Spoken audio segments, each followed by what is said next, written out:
Oh, yes. We Yes. sent one around. Yeah, we had that discussion very early this morning about how much time I was going to hear. So, Good morning. I'm not used to having a mic on, so my voice typically carries. So if I'm a little bit overbearing, let me know. I'm Jim Robertson. We met, I think, most of you earlier this week at the opening session. And Mark and I have had a chance to visit with many of you during the course of our visit. I want to say first, thanks for coming this morning. Mark and I are going to be with you through lunch and maybe a little bit into the afternoon as we provide some summary observations, impressions regarding Grand Traverse County, but also to go back and take you through a series of instructional pieces around the facility development process, needs assessment process, and to also spend some time with you and have a conversation about, are you ready to take some of the next steps? We've got an agenda that we're going to follow, but one of the things that I really want to focus on is that as we need breaks, etc., get up, take a break. If we have to do that, if there's a question that arises and Mark and I are not clear, there needs to be some more information, certainly grab us during the presentation, after the presentation. We want to be as responsive and interactive with you as we can. Again, I'm Jim Robertson. I am here representing the National Institute of Corrections, which is a federal agency. We're going to go through some introduction and presentation about what NIC is. But I am under contract to the National Institute of Corrections. I am here. Mark and I both are here at no cost to the county. All of our services, our fees, travel costs, lodging costs are being paid for by the federal government. And we are only here because you asked us to come. We're not here for any other reason other than Grand Traverse County said we'd like for a couple folks to come in and to spend a few days with us and gives us an independent and objective quick look at our criminal justice system. My background, as many of you heard earlier in the week, is I've been in the business since 1971. Nixon was president. I had to go back and think about that because the Watergate hearings were in 72. Nixon was president when I started my career.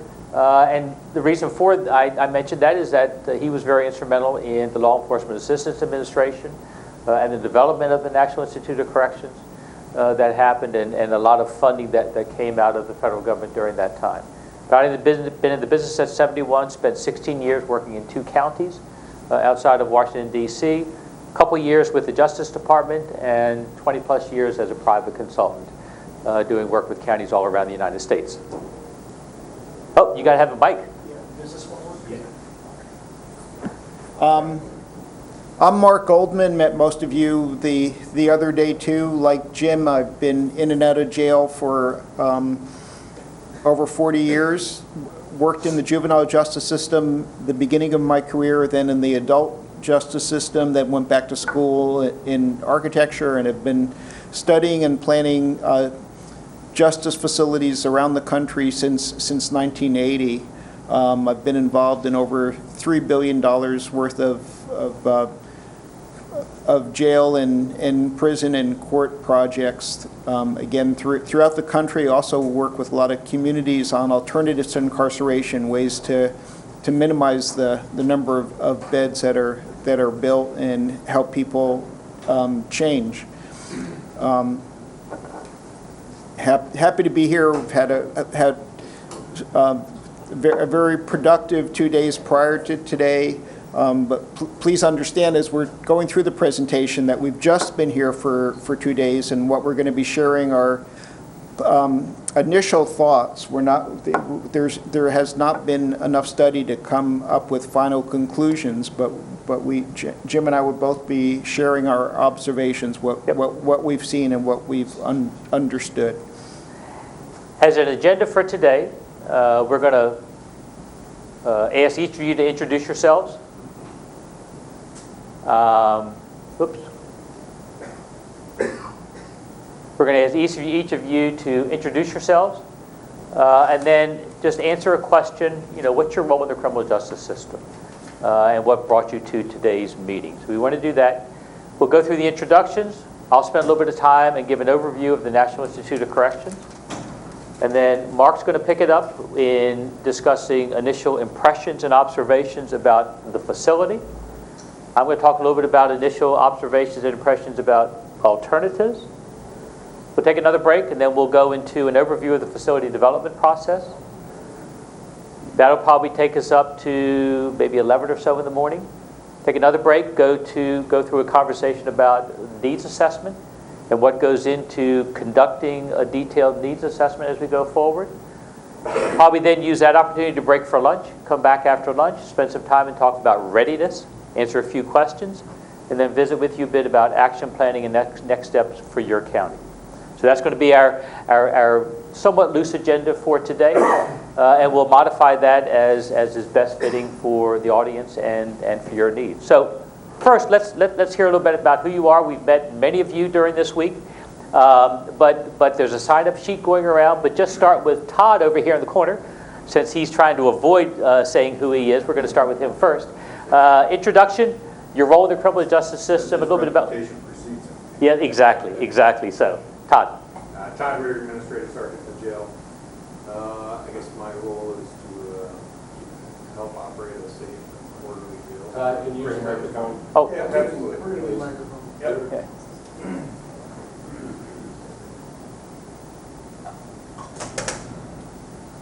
Good work.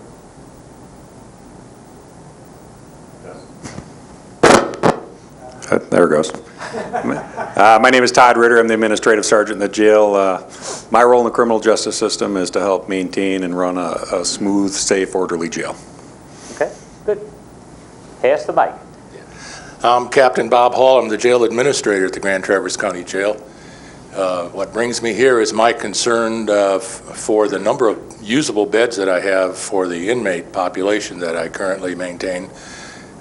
We don't have enough usable beds on a daily basis for the number of inmates incarcerated in the Grand Traverse County Jail. And I'm also concerned about the facility itself, the safety of the inmates, the safety of the staff, and the deteriorating facility that we have. Okay, thanks. I'm Sonny Wheelock. I'm Vice Chairman of the Grand Traverse County Board of Commissioners. My first primary concern is the safety of our community. That being said, the safety of the inmates that are incarcerated in our jail and the safety of our staff is a primary responsibility of the county board. We know about the failing infrastructure of our current facility and trying to evaluate what the best move is to move forward. Thank you. Okay, thanks. My name's Dave Benda. I'm the Administrator Controller for the county. My role is to, I'm appointed by the Board of Commissioners, and my role is to carry out their policies and to implement their decisions. And the issue of the jail is a growing one for us. It's becoming a financial issue for the county, and I'm here to help facilitate the process as much as I can. I'm Bob Cooney. I'm the Grand Traverse County Prosecuting Attorney. I set policy as far as who gets charged and what they get charged with in the county. We're also the gatekeepers for entry into special alternative programs like the Sobriety Court and the Domestic Violence Court. And I'm here because I'm obviously concerned about public safety, and I believe that the jail and the number of beds available to the judges who sentence individuals charged with crime is key to the safety of the public and the administration of justice in general. Okay, thank you. I'm Danny Brown, the Facilities Director. I try to keep the old dinosaur running as much as possible. It's a huge task, given its age and whatnot, but I have a great staff. They do a good job. At least it's still running, that's for sure. You know, I've been called a lot of things in my career, but never an old dinosaur. You were talking about something else. Okay, just wanted to clarify that. So. Morning, I'm Charlie Rennie. I sit on the Grand Traverse County Board of Commissioners. I'm here to ascertain the need and cost of a new jail, should we decide to go that way. It's going to be a very difficult sell to the community to pay for something that expensive. Thank you. I'm Mike Ailing with the Traverse City Police Department. I'm representing the City Police Department, who's clearly a stakeholder in our local jail. Okay, thanks. Good morning. Good morning. Larry Inman, Grand Traverse County Commissioner. This is my 22nd year in the county commission, and I've been here through several renovations of the jail and community discussions about the jail. I also am the chairman of the State Community Corrections Board in Lansing for the past 16 years. And we deal with local communities and their jail population and mainly focus on jail and prison diversion programs throughout the state. So I'm kind of wearing two hats today. Okay. So I'm hoping when we get through this process, we can come to a clear, concise opinion as to the direction we want to go. And then hopefully the follow-up meeting in Colorado will bring back the process that we need to go through. Okay, good, thanks. Herb Lemkel, the chair of the Grand Traverse County Board of Commissioners. It's our responsibility to be fiscally responsible for the citizens of our community, but also to make sure that we have the right people that are going into jail and, looking at our mentally ill as to how we're handling it, are we handling it properly, and making sure that the right programs are there for the right people. So I'm looking forward to see how this is going to work out. Thank you. Sheree Shively, I'm the manager of Community Corrections, and he already explained pretty much what we do. One of our factors that we focus on is having a positive impact on the jail utilization, so making it so that there's other programming available to those inmates so that it relieves some of the those that need to be housed. I'm Pam Blue, the Chief Probation Officer for the 86th District Court. I also am involved as a probation officer and coordinator of the sobriety court and mental health court, so I'm very interested in how this is going to affect the specialty courts as well. The two of you knew which chairs to grab when you came into the room. Yes. I'm Mike Stepka. I'm the Chief District Court Judge in the 86th District. And obviously, when necessary, we sentence folks to jail, and we need to be sure that we have a safe, efficient jail with room for those folks that we do have to sentence to jail. So I'm concerned that the jail be a safe place both for the corrections officers and for the inmates, and that it's not overcrowded. So, okay. Thank you. Good. Thank you. I was waiting to see if Todd was going to do it again, but he's good. So we've got good representation here today in terms of policymakers within the county and the criminal justice system. That's important for us to see that there is this cross-section, because the reality is that any decisions that are made regarding capacity has to involve the stakeholders of the criminal justice system. I want to spend a little bit of time and talk a little bit about the National Institute of Corrections, just so that there's an understanding of the role of that agency in providing services for you. NIC is a part of the Bureau of Prisons, which is underneath the Department of Justice within the federal government. It is a extremely small agency as size goes related to other federal agencies. I don't know the exact count, but I would imagine that it's probably less than 100 employees. And most of its divisions are housed in D.C., with 2 divisions in Aurora, Colorado. They have a national training center in Aurora and a resource library that is in Aurora. NIC has the divisions of a community corrections division, a prisons division, a jails division, an executive administration division, then the academy and the resource center. Mark and I are here as under contract with the jails division, which that division is focused primarily on the 3,000 plus jails in the United States. I forget what the exact count is, but that division provides services directly to counties that have jails and or correctional facilities. The other divisions handle the other parts of it. NIC does a lot of programs and trainings. There's a website, has a lot of training that is provided, not only just for jails, but for other services within the criminal justice system.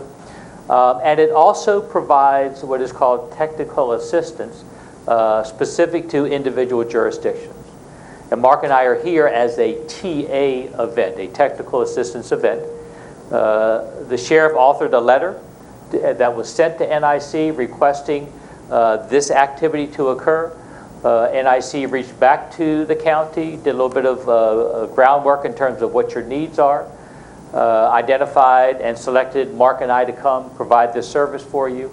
So it's a technical assistance event, which is typically specific to the requesting county.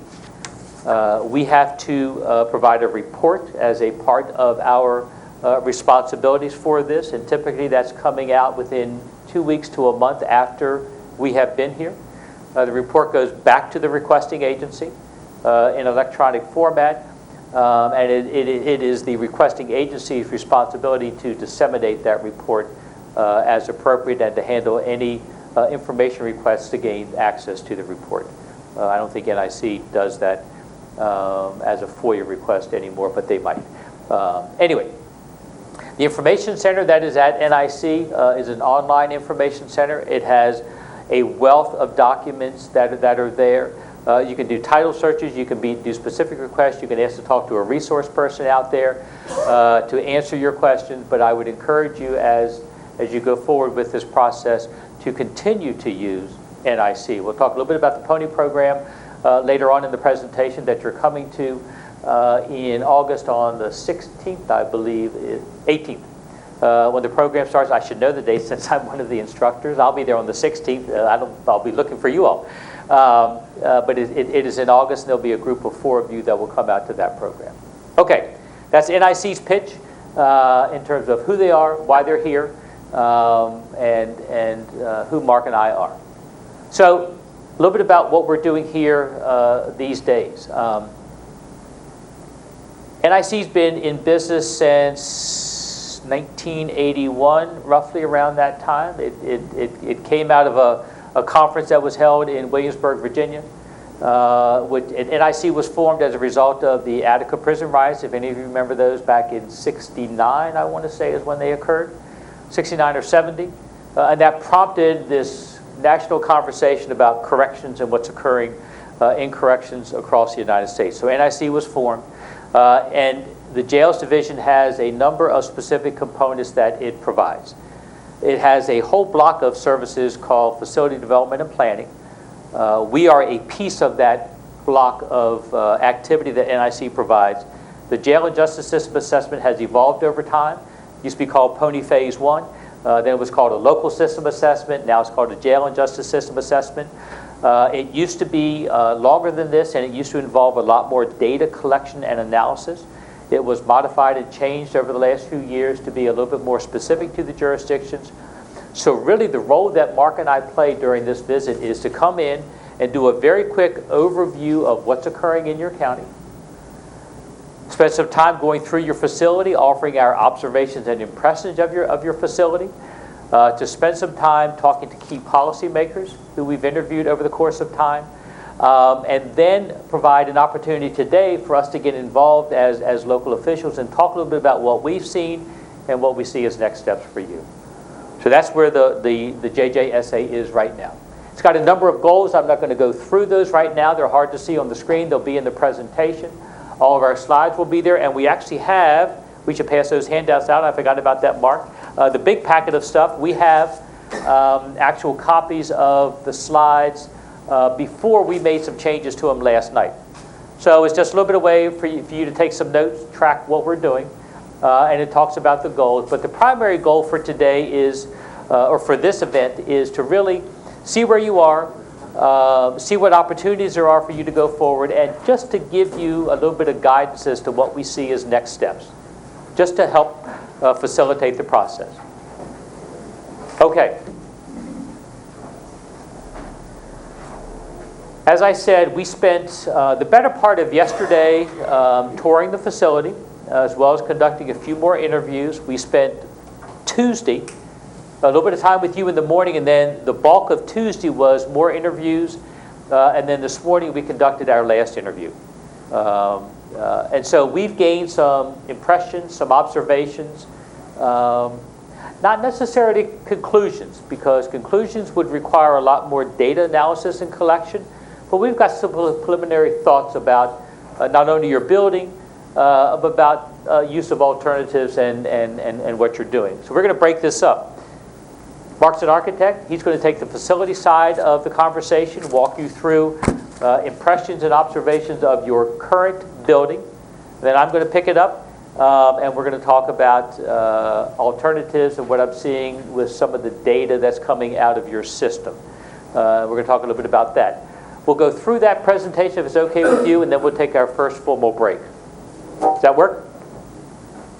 The scroll wheel does it. Do you want the handheld mic? This is okay. Okay, good. No, this one on the side. Okay. Down is up. Oh, well, there it is. Down is up, okay. Yes, down is forward. Okay, thank you, Jim. Your facility is relatively small, but it's one of the more complicated ones that I've been in a long time, partially because it's, as you know better than me, it's evolved over time. The first part of it was built in '64. The first renovation and addition was in '84 and '85, and that brought it up to 72 beds. It had, what,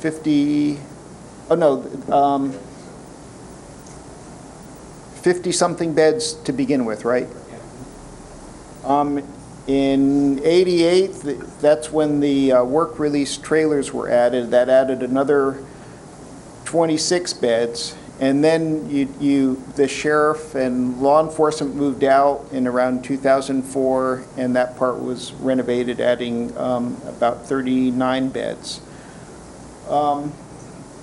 Currently, the rated capacity is 194, although 26 of those beds are work release beds, and we're going to go through challenges or they could be called challenges or problems or both. And one of the problems with the work release beds is that they're in a bad place, and which makes them very staff inefficient, and they're, as many of you know, they're currently closed, largely because they're so staff inefficient. Your square footage compared to other jails is actually on the low side, and that's partially because you have a relatively low number of single cells and two-person cells. You have mostly six-person, approximately multi-occupancy cells. You have one large dormitory, and you have less space in services and in admin and in programs compared to the number of the capacity that you have than many other jails. You've done many good things to manage the population, and Jim will talk more about that later, but as most of you know, you have a full array for a not so large county. You have a large array of specialty courts, and that's quite admirable, and community corrections, and both of those are having a major impact, and Jim will get into the numbers. Thanks for providing some of the data, Charisse, that was helpful. You would definitely need a lot more beds if you didn't have the specialty courts and community corrections. And the other thing you do when you're overcrowded is lease beds from other counties. You're fortunate that there are other counties that are relatively close that have available beds. We understand that situation isn't quite as convenient for those relatively few juveniles that need to be incarcerated. The distances are greater. And some of the people that we've met with this week have expressed a need to at least look at providing capacity for juveniles as well as adults here.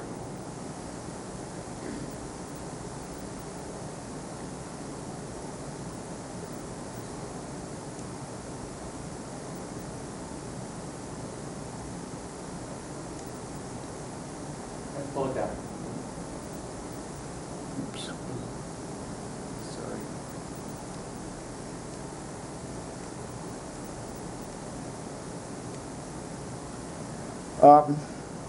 One disturbing thing to Jim and I is the number of places within your facility that we saw people sleeping on the floor or preparation to have extra people sleep on the floor.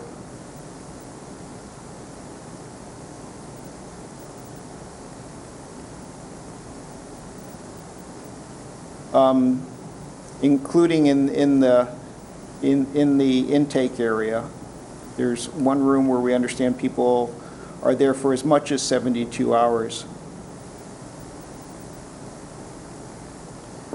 Not only do you need more beds, and many people who look at jails who haven't worked in jails think just about adding beds when there's not enough beds. But that's not not a realistic way to look at it, because the more inmates you have, the more medical services you have, the more meals you're serving, the more paperwork is involved. So the more people come through intake, the more people that are released, it impacts every function. And although you've done renovations and added more space over time, there's a number of areas that are too small, and that can negatively impact operations. We're not criticizing operations. We think operations is excellent in spite of all these crowding and space issues. Jim and I believe that you're doing the best job you can with a limited space, but as you can see from these two photos of medical and food services, that there's not enough space. Visiting is relatively small for the population, and we know it doubles for several other purposes.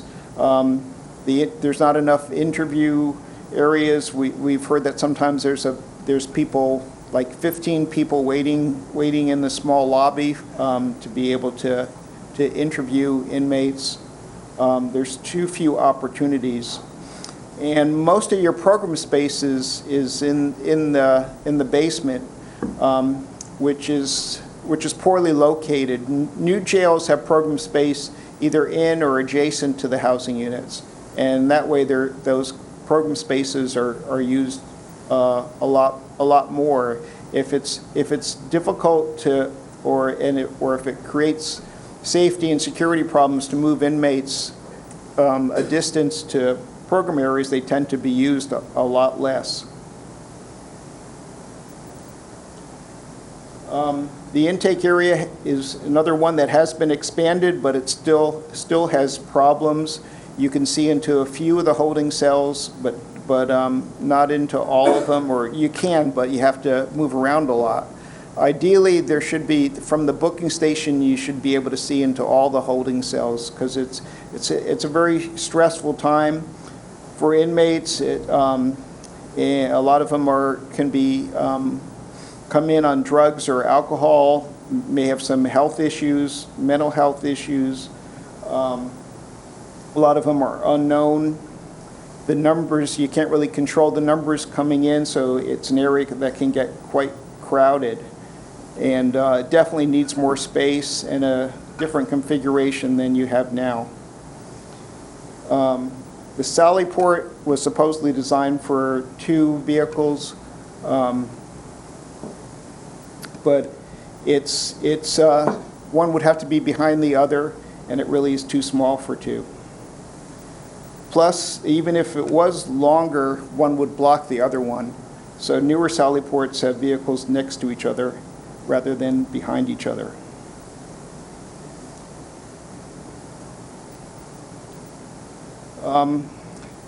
The layout is really poor, and also because of the housing units being relatively small, it's staff inefficient, and staff are not able to be in housing units or see inmates directly much of the time. newer jails have larger housing units and are more likely to have staff in those housing units, which works a lot better.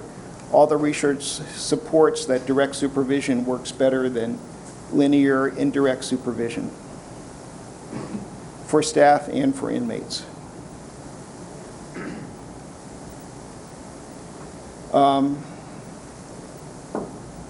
The biggest problem with work release is its location, that you have to move people, or staff would have to go back and forth. Because work releases often work evenings or weekends, some staff have to be in the building all the time, and consequently it's closed at the present time because it doesn't make sense to have a staff in a building with just 3 or 4 inmates during the day when most of the others are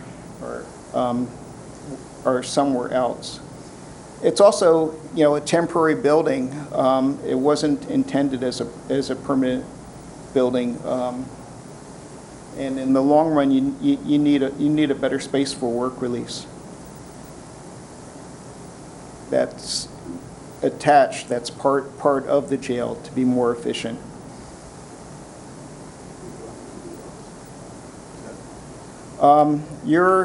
In my opinion, you're over-reliant on cameras.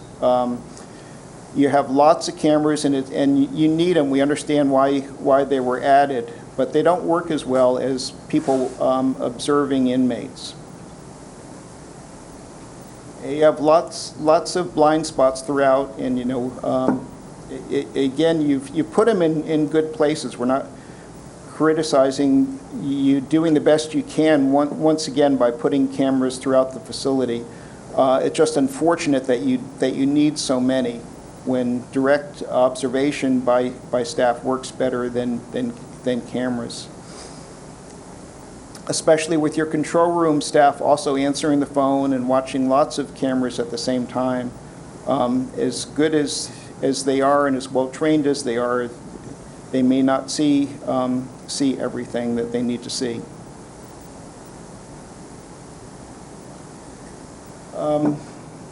A lot of people think just about the number of beds, but it's important to think about the types of beds, the types of environments that are needed. It's just not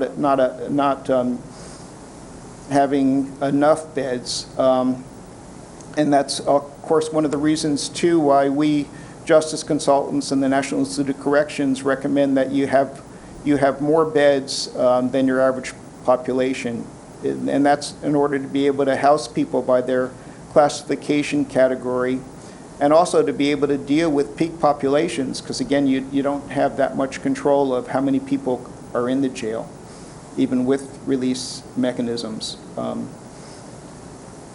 But a lot of your cells are not appropriate for especially special populations like the mentally ill. They really, and we've heard that as many as 80% of your inmates are mentally ill. Many of them also have drug and alcohol problems. They do a lot better in direct supervision environments with small, secure windows, with natural light, with views, with more color. Even though you have a great indoor-outdoor rec area, it's healthier for mentally ill and for other folks to have real outdoor secure areas to go to too. Yes, it's not a Holiday Inn, but we need to treat people humanely, or they can get worse in facilities like this. Also, your female population is growing rapidly, and many females do better in direct supervision units too. And those, if there are 48 beds or so, that could be just as staff efficient or even more staff efficient than what you have now.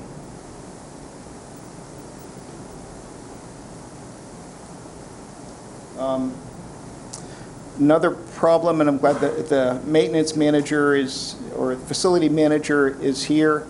You've replaced toilets and HVAC systems and so forth, but still you have a lot of old parts and systems, and it's hard to find replacement parts, or sometimes they're not available at all. Another major concern is all the cells that have elements that are the opposite of suicide resistant.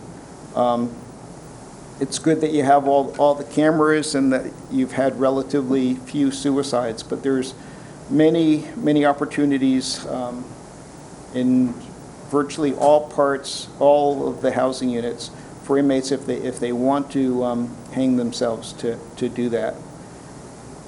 The bar grade fronts are particularly problematic, but even the ladders that are in most of the cells can be problematic.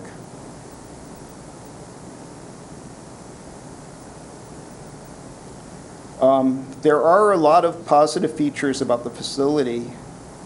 Number one is how it's run. It's run extremely professionally.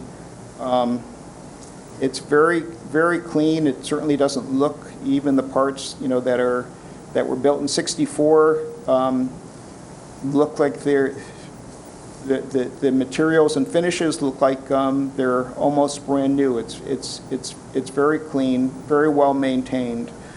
Another thing that Jim and I noticed when we walk through jails is how inmates behave, and your inmates seem to respect staff. They seem to be compliant. It reflects really positive on the jail administrators and on jail staff. One very unusual thing happened when Jim and I were walking through the other day. An inmate actually complimented maintenance staff for taking care of something right away. We rarely hear that.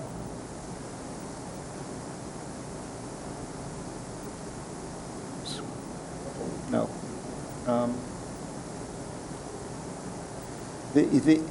Another thing that's especially admirable about the building is the innovative indoor-outdoor recreation area. Jim and I have been to hundreds of facilities, and I don't know about you, but I haven't seen that before. It was really a good idea, and it seems to be working well.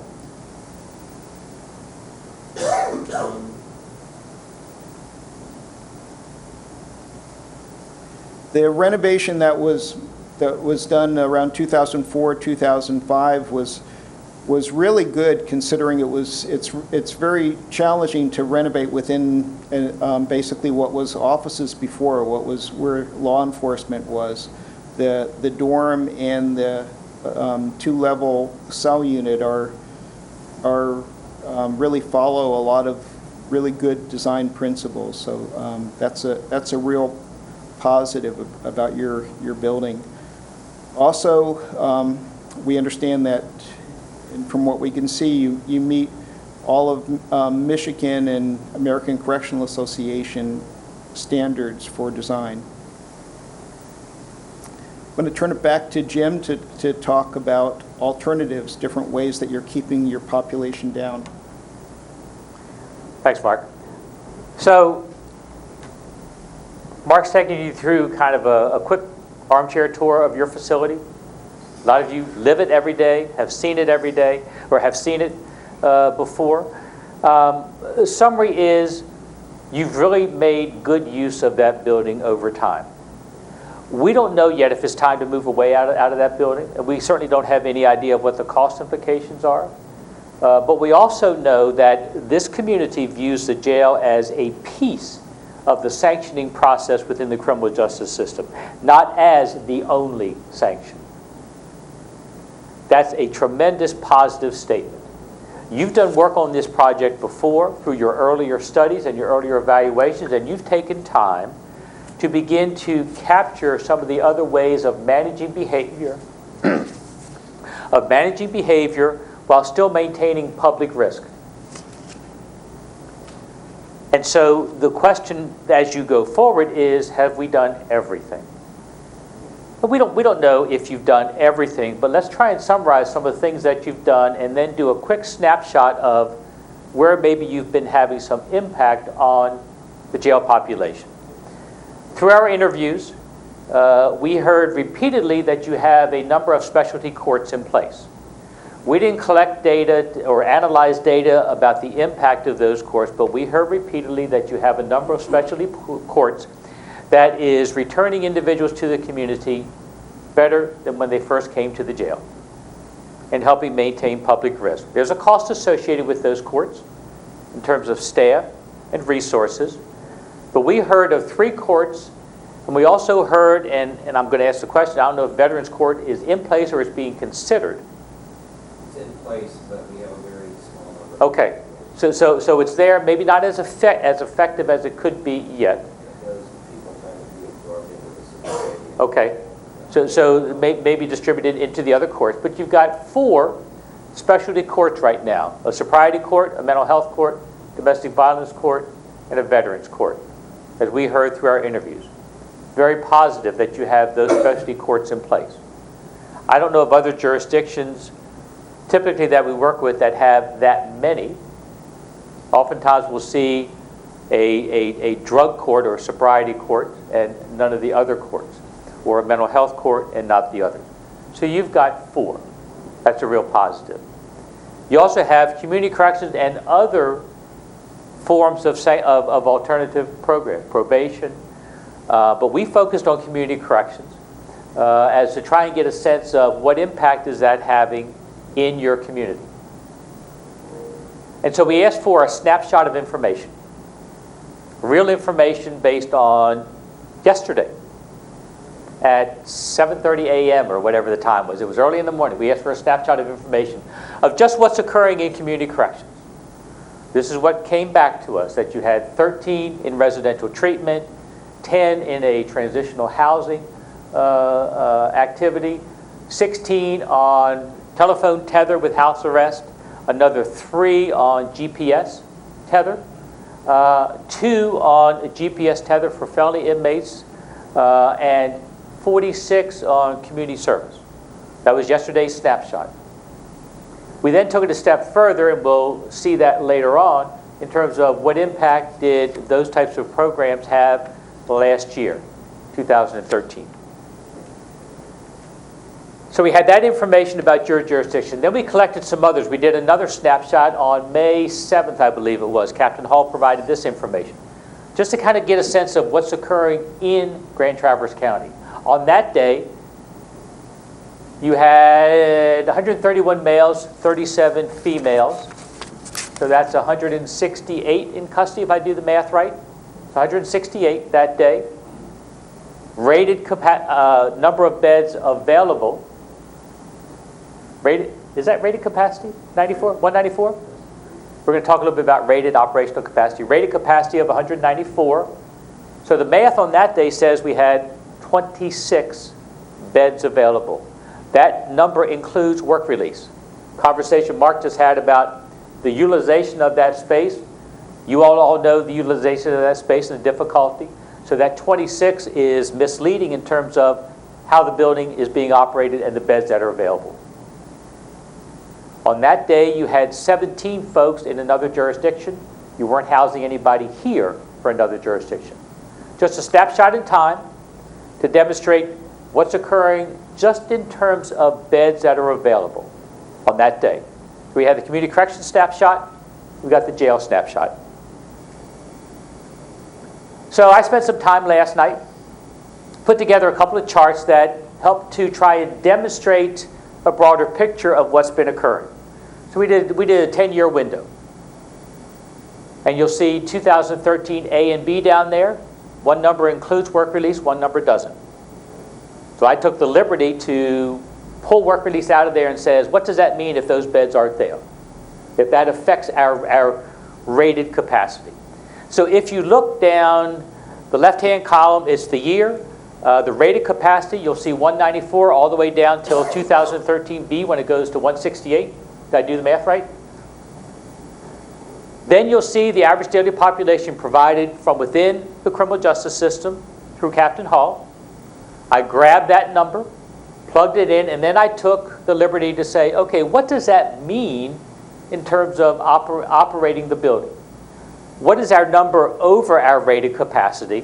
Are we crowded? And what is our percentage over the rated capacity? Just a couple ways to look at what's occurring over that 10-year period. If you look at that chart only, and you only look at beds and average daily population, and I'm an average citizen out there, I'm going to say, so what's the problem? What's going on? It's negative numbers. You're not in a poor situation. Goes back to Mark's comments about the right type of bed, how that bed is utilized, what it means operationally. It also says to me, gee, we got to do a little bit more than just a one chart like this to be able to understand more about what's occurring in our system.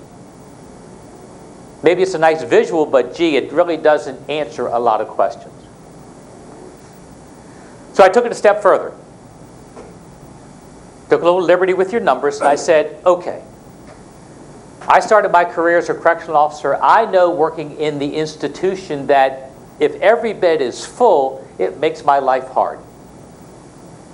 I can't move people around. Jim Robertson comes to jail, and he's one of those folks that's a repeat offender. He has a substance abuse issue. He comes in, and for the first 4 or 5 days, he's really hard to manage. He dries out, cleans himself up, and on day 7 or 8, he's one of the best inmate workers you've ever had. You probably don't have anybody like that in your system. But when I come in on those first 4 or 5 days, I've got special needs. And there has to be a place for me to go to manage my safety, the safety of staff, and the safety of community. If every bed is full, and the bed that I need to occupy is occupied by somebody else who has a greater need than mine, then I don't get that bed. But if their need is lesser and they've been there for 3 days and they're starting to calm down, I've got to move them to some place in order to have a bed for me, and it becomes a real management nightmare. So we have this term called operating capacity, classification factor. You'll hear a number of terms about it. What it basically says is there has to be a percentage of empty beds on any given day in order to move folks around properly, to maintain the safety and the management of their behavior inside the institution. I used 15%. You'll hear numbers anywhere from 20% to 10%. I use 15%. That says on any given day you should be at 85% of capacity in order to effectively operate that building. So I added a new column called operating capacity. You'll see at the bottom, operating capacity is 85% of rated capacity. It's an Excel spreadsheet, simple formula in there. And so what it says is, instead of 194 beds, I really only have 164.9, 165. I should have rounded it up. So my true operating capacity of that 194 is only 165. If I then take the same figures, ADP, and look at percentage over operating capacity and numbers over operating capacity, the chart gets a little different. You'll see a trend in 2013 where the number is shrinking in terms of what we are over operating capacity. And if you take work release out of the mix, what happens in 2013? You're now in a crowded situation. You were getting closer to crowding, but if you take work release out of the equation, and I know that that's going to be a lively discussion at some point, taking those beds offline, but that's what happens from an operating capacity standpoint. So a little bit more detail of looking at things, a little bit different way of looking at the numbers, but as you go forward with this process, you got to put a lot more into that. So just a way of painting the picture of what's occurring in Grand Traverse County. Yes? Just real quick, that's an annual figure in that Yes. it fluctuates from day to day, and some days it goes way up, some days it goes down, and Fantastic point. Thanks for bringing it up. Been doing this for a while, so sometimes it takes somebody to pull me back. Interesting concept when we use the word average. It's really a disservice to only look at average, because an average means that 50% of the time you're above that number, and 50% of the time you're below. So it doesn't give you a true picture of what's occurring on a daily basis or a weekly basis. Another factor that I don't think we can consider is that I know in talking to Todd Ritter, on a regular basis, he talks to the judges about early releases, and so the judge's original sentence gets changed from what it was originally. And so that, and that's done. Absolutely. In order to keep our numbers at this level. This community is doing a very good job of managing this dynamic, because you've made a policy decision that you're going to have conversations among each others and you're going to do things differently. But at some point, everything that you've done is going to have its impact, and you're going to have to consider other options. And so my point with this is that there's a lot that goes behind those numbers. There's policy decisions that are affecting those numbers, and there's services and activities that affect those numbers. And we'll talk more about creating those numbers in that dynamic when we talk about needs assessment. I want to focus on community corrections for a moment. We asked for some data, and we pulled that data from Charisse. Okay, I'm horrible with names, so bear with me. She provided that stuff again yesterday morning, and we looked at 2013. We took some liberty with the information, tried to do a quick analysis of it, what it means. But at the end of the day, we looked at 2013, and we did a calculation at the bottom of what is the potential average daily population reduction to the jail with community corrections. We know there may be a little bit of a flaw in some of our calculations because we did it quickly. But we said if we look at those number of bed days that are being saved because of these programs, the assumption is everybody that's in community corrections would have been in jail. We know that that may not be 100% of the case, but we did it for this analysis to show impact, that we're saving on average about 48 beds a day. Folks that would have been in custody if there hadn't been community corrections. So there's a cost associated with doing community corrections. There's staffing, there's office spaces, there's resources, GPS technology, etc. There's costs with incarceration. You're choosing to have a balance of those. So what happens if community corrections isn't available? What does it mean to your community? So I got playing with Excel last night and putting charts together and having some fun. And so I began to look at this and said, okay, let's take community corrections out of the equation and let's take it all the way back to 2003. We know that the 48 beds wasn't going to be the same in 2003 that it was in 2013. But for the sake of demonstrating the impact of community corrections, I kept it the same each year, just to show what it would have been. If you take community corrections away, then you have been crowded every year since 2003 in viewing the operating capacity. That's a tremendously positive statement for your community to say, we're doing something other than jail. Mark it, I don't know if you're doing everything. There's always going to be that conversation. But just look at the impact of community corrections. And so at some point during this evaluation in this study, you need to ask yourselves, oh, what was that quote? You need to ask yourselves, are you having, what's that Clint Eastwood quote? Now I can't remember, Dirty Harry, whatever it was. Anyway, you have to ask yourselves, are we doing everything we can with community corrections or with other things? But here's the impact of that. I didn't look at budgets 100%, but I bet it's less expensive to run community corrections than it is the jail. I guarantee you it is. I didn't look at the budgets to have to confirm that. I just know it from experience. So there's the impact. Tremendous. This will be in our report. So it just demonstrates that you have opportunities, you have a way to affect the system other than community corrections. And at some point you say, okay, we've done all that we can, and now it's time to address other parts of the criminal justice system. And it may be the physical plan of the jail. Okay. Just a quick visual to demonstrate those, or to kind of summarize those charts that I did before. There's only two things that control capacity in the jail. Just two things, very simple variables. How many folks come in? How many folks go out? So we use a water barrel analogy. If you can control the top spigot, the inflow, you can have an impact on the water that's inside the tank. If you can control the outflow, you can have a control on that tank. If you squeeze them both tight, that tank's going to fill up and bust. If you open them all up, the tank's going to be empty. We know that neither one of those scenarios is probably going to happen in Grand Traverse County, but we do know that through policy and practice, you have the ability to influence the inflow and you have the ability to influence the outflow. And that impact is on average length of stay, how long they stay inside the water barrel, and the level of that water. Back to the point earlier that we know that water level rises weekly, daily. It goes up and down based on influences. But that's really the simple way of looking at things in terms of what influences you can have within your community. Okay. Break.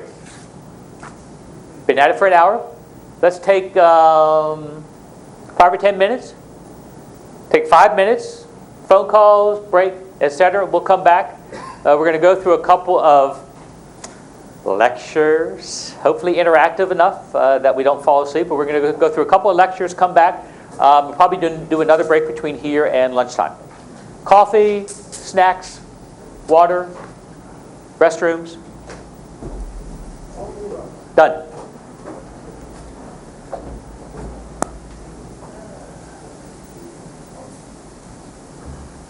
Size of the crowd.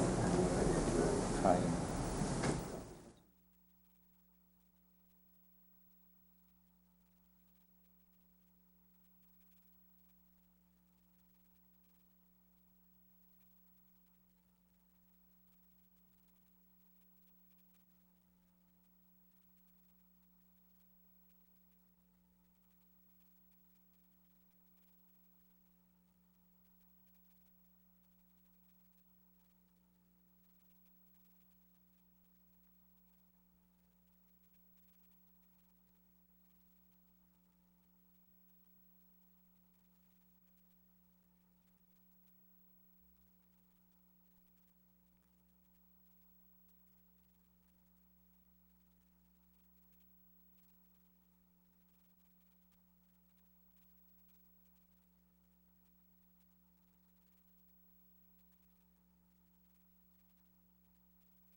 Mark and I want to spend some time now and go through two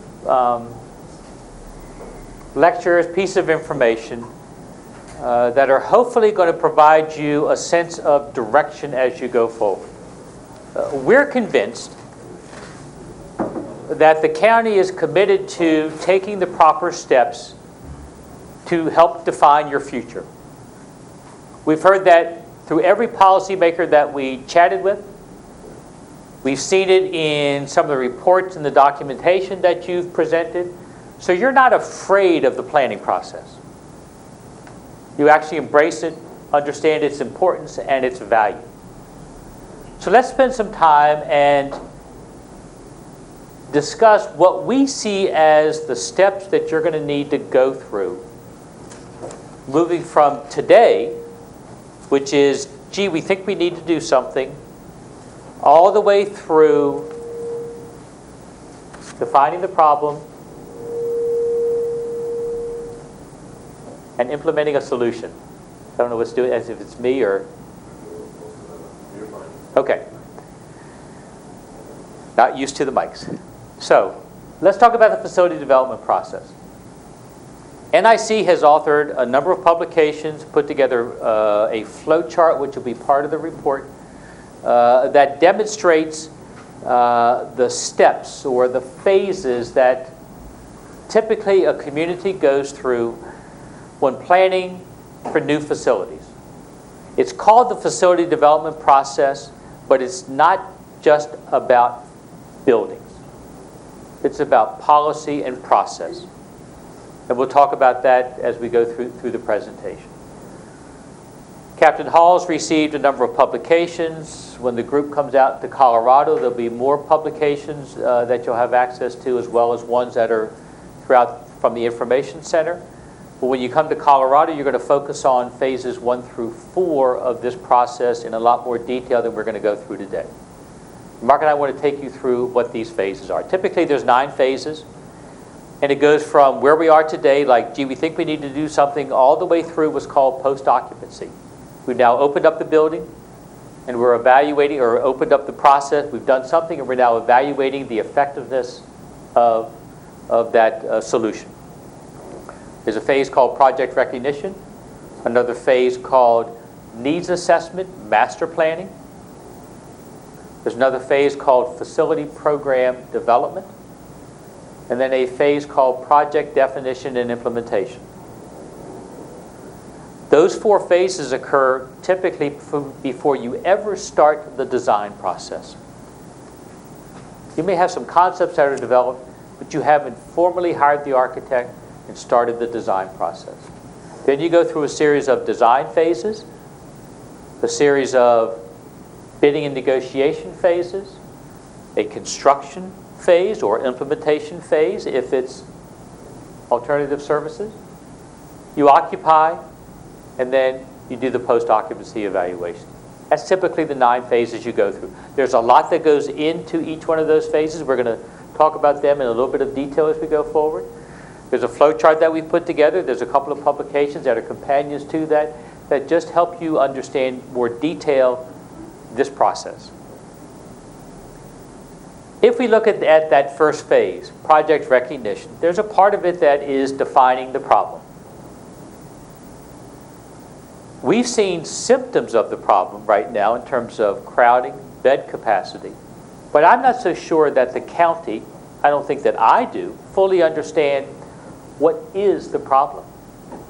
Is a lack of beds a symptom, or is it something else that's occurring?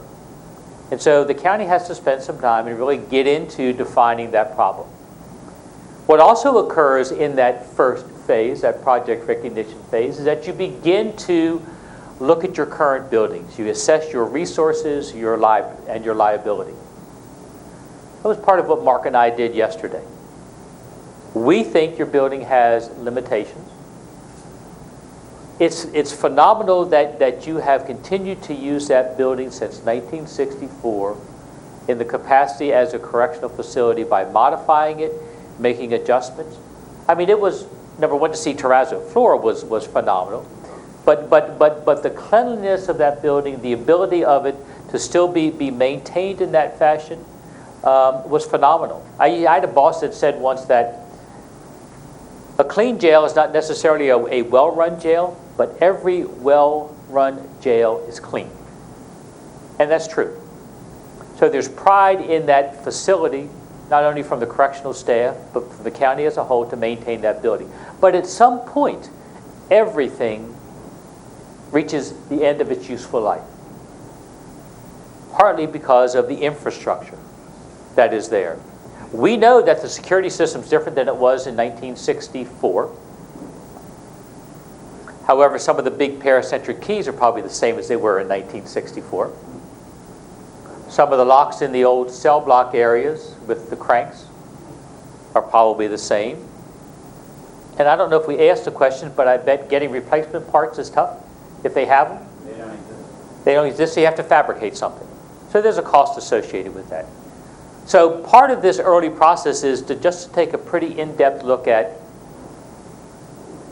what is the true useful life of that building, and do we need to begin to make some adjustments. You also begin to look in this first phase about the justice agencies working together. We're convinced that there is a commitment from the policymakers within this county, as well as other outside agencies, to work together.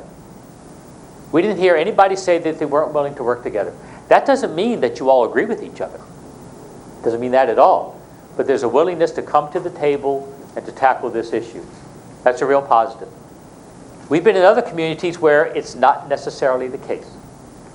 But here, we didn't see any of it. Now, we recognize that we're a couple guys from the outside coming in. There's a degree of typically politeness that we are afforded. But we gave everybody an opportunity to address that issue. We didn't hear anything negative that concerns us. So that's good. So now the question is, how do we go forward? What do we do next? Well, we heard a commitment to follow the steps of the process and to understand what's ahead of us so that we make good, sound, data-driven decisions. We heard that over and over again in our conversations. So you're at that project recognition phase. So what's next? There's a phase called Needs Assessment Master Planning. We're going to go through this presentation and then spend some more time in detail on this one particularly. But this is really the phase where you collect and analyze information. And you project what the future is going to hold for the county. In capacity, in programs and services, in cost associated with each one of those. It's really where you put together a true roadmap for the future. You do it in the needs assessment phase. You've done some of this work previously. Some of you may be involved in those projects. So this is not a foreign concept to you, but it's one that you got to tackle as you go forward. It helps you begin to arrive at the best solution for your community. So we have the needs assessment phase in the second phase. We're going to go into it in more detail in a bit. Then we have this activity called pre-architectural program. What the heck does that mean? The operation of a correctional facility must drive its design. The operation of this building must drive its design, just like the courthouse, just like your home. How it's going to function has to be directly related to the spaces that are identified and the operation of those spaces. As you begin to validate and consider the limitations of your current building and/or opportunities to improve those through other programs and services, you have to spend some time and go through a detailed analysis of how things are going to operate. Not how they operate today, because space is driving some of your operations today. Because that's all you have. Programs are in the basement because that's the only space you have for programs. Is it the best space for programs to be? I don't think so. Just from a circulation standpoint, going down steps, going down elevators, sightline and observations, the ability to respond to emergencies, it creates a series of difficulties and limitations. The good news is you're providing programs and services inside the building. The bad news is you got to do it in the basement right now. That would not be your preference. And so going through this process allows you to define your operational requirements into the future and then figure out Is it renovating the existing building? Is it building new? What are going to be our operational requirements? And then, what are the associated spaces that are needed for those operations? How big should the booking area be? How big is a typical housing unit? How big should programs and services be, and where should it be located? All of that happens during this phase, which is typically a companion document to the needs assessment. So these two documents together help us provide information to the design team as they start the process of figuring out the best way to lay out a building, if that's your approach. What happens in these first three phases is that we develop at the end of that typically a document that is defining our project. If it's increase in capacity, how many beds is it going to be? If it's a regional facility, where is that facility located? What type of inmates go to that facility? What is the opportunity to contract with other counties? What does this then mean for Grand Traverse County, and what happens to our building? Is our building an intake and release center? Is it a community correction center? Is it something different? Or, gee, we think the best solution for Grand Traverse County is to be X number of beds at a different location at X dollars of cost. All of that happens during these early phases, during the planning phases. You truly define your project. How big? Where is it located? And what is the cost to operate those solutions? Typically from a staffing perspective. You use the same baseline, the same variables of evaluation in each one of those potential recommendations, and that's what comes out of these first four phases. The county now has the roadmap for the future. So that project recognition phase is that bridge between planning, identifying needs, and design. Mark's going to take it over now and talk about the design process and the rest of the phase of the facility development process and pull together the linkage between those two.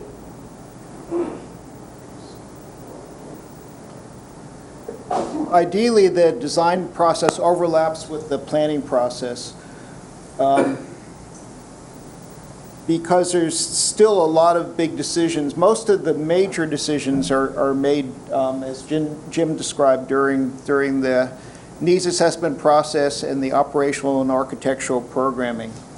But there may still be some major decisions to be made. And actually, the farther along in the project that you go, the less control a county has in a jail project or any major project. The most impact you have is early on. Were any of you involved in the 1964 building? Yes? Not in designing it, but Okay. working it. Okay, but you were in the 84, Yes. and anybody else in the 84? And how about in the, well, the next one was what, 88? 88 was when we added the work. Yeah, right. And then probably more of you were involved in 2004, 2005? Sonny's shaking his head, yeah. So hopefully the planners and architects, well, I used to work for the last architect that used Rosser. I know that their process is to heavily involve client representatives, and I'm sure they involved you. I urge you through the planning and design to get yourselves or people that can represent your views and your type of input in the process. And it's really important to have lots of different perspectives. Security, a number of people have brought up, of course, everybody's brought up safety, and law enforcement staff and jail staff should be involved in that, but be good for your controller hat to be involved, or other people that are watching the dollars. And even more importantly than watching the construction dollars is looking at the staffing implications of major decisions that are made, as Jim and I have said, and as those of you that have been involved before know, that's the biggest cost over the long term. Generally, about 80% of life cycle costs go to staffing alone, so to look at staffing implications. And it's good that the facility manager is here, and hopefully you're continued to be involved no matter what direction the county goes, if renovation, additions, new construction. That's good to get that kind of input on finishes, materials, equipment, building systems. And again, we urge you to think long-term, not just initial costs, because too many counties that we've done work for in the past, they value engineer projects and put in inexpensive HVAC systems, for instance, to begin with, and then are replacing them all the time. So many of you know that already. Your involvement is really important all the way through, but especially in the planning and early design phases. When you did the 2004 renovation, I imagine that Rosser came up with several different conceptual designs, and that's the way to go. That the early part of the first part of design is schematic, and the earlier part of that is conceptual design. What architects usually do, and we recommend, is to come up with 3 or 4 different conceptual design options and then compare them. Look at the pros and cons of each one, including not just a rough idea. That's all you could get at that time of construction costs, usually based on per square foot, but also looking at the staffing implications of each of the conceptual design options. And from what we've heard in the last 2 days, and there may be many more different types of conceptual design options, but they could be as diverse as going with another county and adding to their existing facility and making it a regional jail instead of building your own facility. So you could explore that as one conceptual design if you haven't already resolved it during the planning phase. Another might be tearing down part of your jail and renovating another part, or renovating all of it, and another one that there seems to be a lot of interest is to build a new facility and a new site. And then there's various sub options of all of these. For instance, with the new site option, whether it includes the sheriff's law enforcement division too, and possibly city police, and those drive different sites.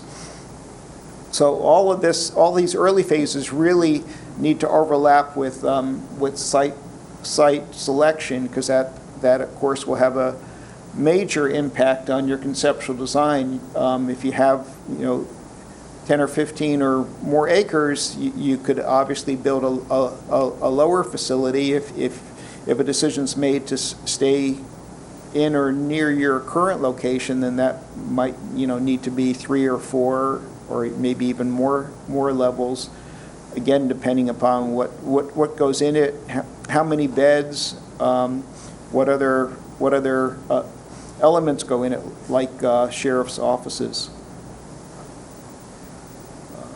Any questions on those different types of options? As far the concept of a regional jail is very attractive to a lot of people. Could you talk, first, we don't have any regional jails to my knowledge in Michigan. And I know some of the reason is you need proximity to the courthouse, right, in order to move the inmates back and forth. Yes. And to facilitate their participation in the criminal justice process.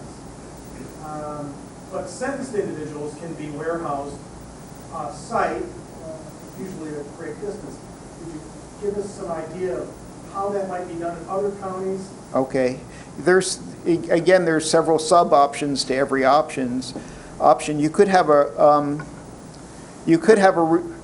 regional jail that just had sentenced inmates from your county. If it was out of county, if if the regional jail was here, then it would, in my opinion, make sense to have all of your inmates in it, because it's more cost efficient operationally usually to have one facility operated by a county than multiple ones. But if you're going to join with another county outside of Grand Traverse County, then one sub-option would just be to have sentenced inmates there. Another, if the distance is relatively short, and we heard that there's one county that has a jail that's only about 20 minutes from here, that might be feasible because it's not that far to have all your inmates there. So again, we suggest to really study each one and what the economic impact would be, and also to see how feasible each option is as far as getting support. You could, for instance, keep your existing facility primarily as an intake facility and release facility, or a step further would be all pretrial inmates. A step further would be some lower security sentenced inmates. One option would be just to have all females go to the regional facility. But then if they were pretrial females, that would be a bit of a problem, although if it's only 20 minutes away. Another thing to look at is the feasibility of having a secure courtroom with the regional facility, or even with the other option of you having your own facility and an outlying site, you might want to consider a secure courtroom. One thing that surprised Jim and me, and we have some concern about it, is that right now that inmates are walked from the jail to the courts, and that really is I'm sure not good for anybody, for staff or for or potentially for the inmates. So with all the different options that you're exploring, we suggest that you look at improving court security or bringing inmates to court, and there's lots of different ways to do that, but as being part of the big picture and a problem to solve. I've worked on a number or several regional jail studies, and the reality is politically it can be really challenging to have a regional jail, because at least from my experience, everybody wants to control it. And so that needs to be resolved really early on before you go very far. And some counties have like a board with representatives from each of the county, and they're the ones that oversee the facility. Another option is for the other county to really run it, and you really are just leasing beds, but maybe you have a fixed number of beds that you pay for all the time, so you're guaranteed those beds. There are some states, I've worked on a regional jail in West Virginia, and I believe Virginia also has regional jails, where the state encourages counties to have regional jails, and this makes a special sense with smaller counties. No, in West Virginia they're pretrial too. They're pretrial and sentenced. And the same in Virginia, you'll have 3 or 4 counties, and in some cases it is just a sentence facility for everybody except for the host county. In other cases, the counties are sending everybody there. So we know that leasing beds from other counties currently is attractive to some people here in Grand Traverse County, but and it's probably clear to you all already that there's several downsides to that. One is what happens when their numbers go up. 2 is what happens when they decide to greatly increase their per diem per diem fees. It's, so we encourage you to, with all these options, to be able to have some major voice and control. And that can be challenging. It has killed a lot of regional jail projects. One that you might want to look at if you're looking at facilities, Bob Rosser did a regional jail in Northwest Ohio, so that isn't terribly far, and that is working well. That's the one that includes the city of Toledo? Yeah. Yes. What's the rationale of having the sheriff department in a jail? There's certain functions that, well, several things. You can save some space for, have like one records room, one locker room, one training room, one lobby. It could save a few positions. But more importantly, everybody works together better if they see each other face to face. If they, see each other in when they're having lunch or when they're in the locker room, and then a department can work better if they're in the same building. So there's some space efficiencies, could be some staffing efficiencies, but I think most importantly, people tend to work better if they see each other. If there's any conflict, if you see somebody face to face, it's easier to resolve it. And oftentimes there's a consideration for emergency response as a supplement to the correctional staff if there's emergency response. And oftentimes vehicle maintenance is consideration for.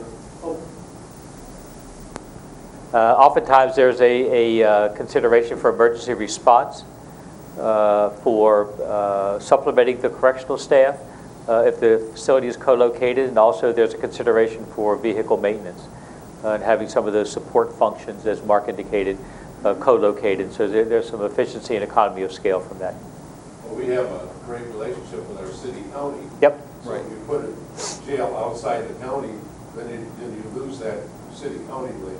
Absolutely. Yeah, and another option, again, there's, I think already we've come up with about a dozen, but one option would be to look for other sites that are within the city where you could continue, if everybody agreed that was a good thing to do, to have both the jail, city law enforcement, and sheriff's law enforcement. There probably are some places where that all can work. Often consultants work with you first and develop site criteria, because you would need to know, are you looking for, somebody mentioned 40 acres, do you really need 40 acres, or would, 15 acres?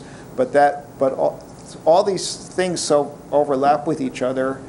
There's many urban jails that, are on less than 5 acres because they wanted to be next to the courts, and that's all that was available. So it also depends upon your philosophy. There's some jurisdictions that are opposed to, a multi-level jail, and others prefer it, and both can work really well. The only concern is that if it's a really tiny site, then it's less staff efficient. If you don't get enough beds per floor, then it becomes sort of like year 2004, 2005. They're decent designs, but it could have been even more staff efficient if there were more housing units in that area that staff can manage. That had to be modified, Mark, because of the problems with some structural things that were in the building. Right. And that we were remodeling an existing building. There was some structural issues, because at one point there was two housing pods in there instead of one. Oh, okay. Yeah, no, it's much more challenging to do something within an existing building that was used for another purpose, and often they don't work very well. So you did collectively a real admirable job with those units.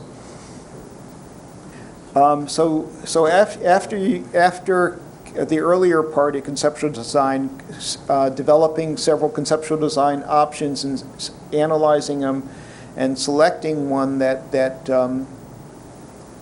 is best, and getting a lot of input. You know, is it functional? Is it safe? Is it cost efficient to staff?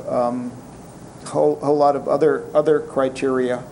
Does it suit your population? You know, will it support the different populations that will be incorporated or housed in it?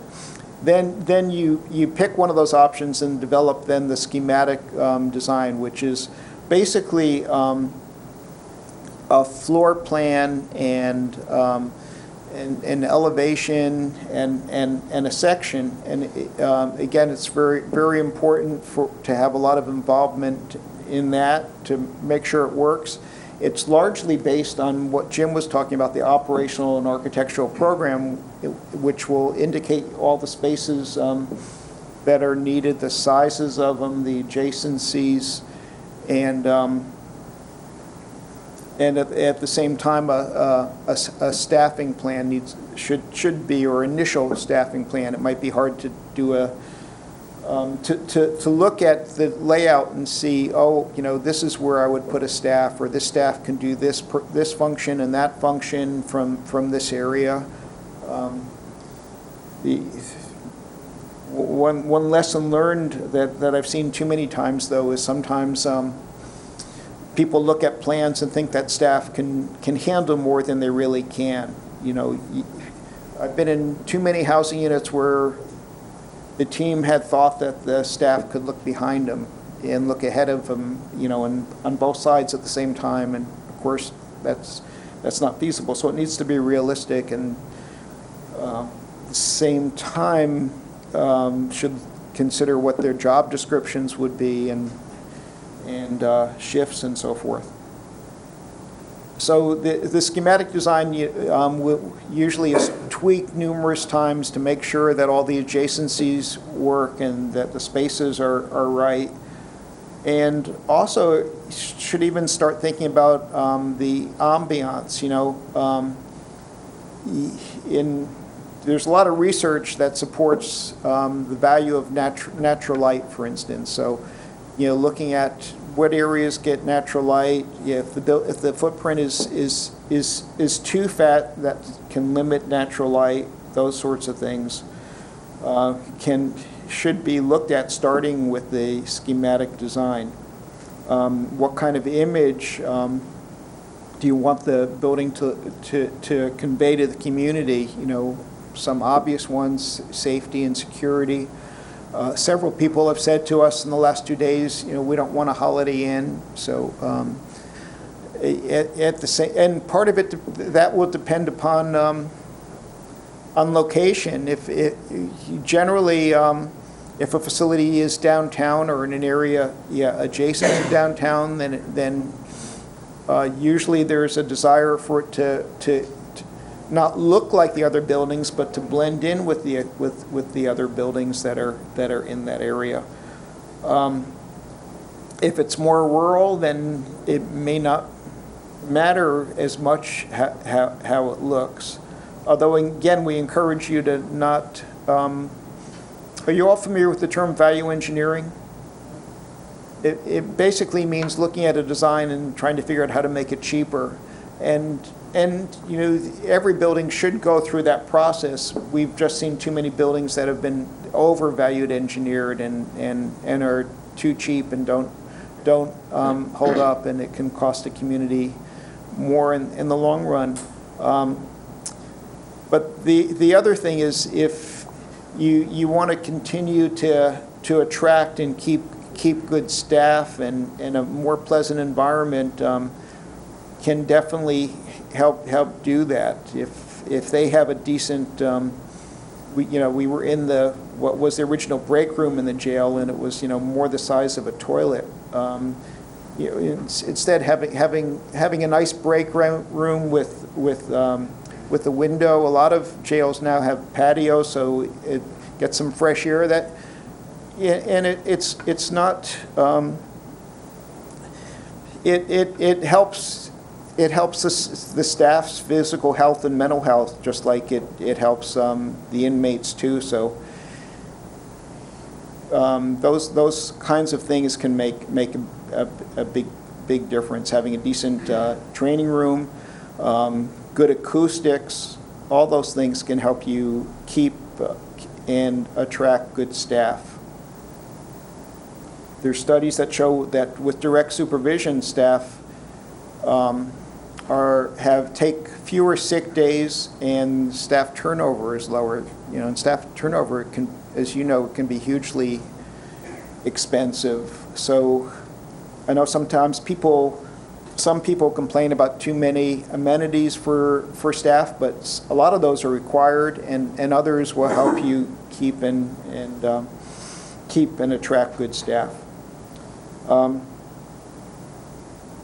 So after you finish the schematic design process and everybody's satisfied with the layout, with the floor plan, with the elevation, then you move on to design development. And it's really, we talk about three distinct phases: schematics, design development, and construction documents, but they sort of bleed into each other. I mean, the basic idea is you just keep on adding more detail to the drawings.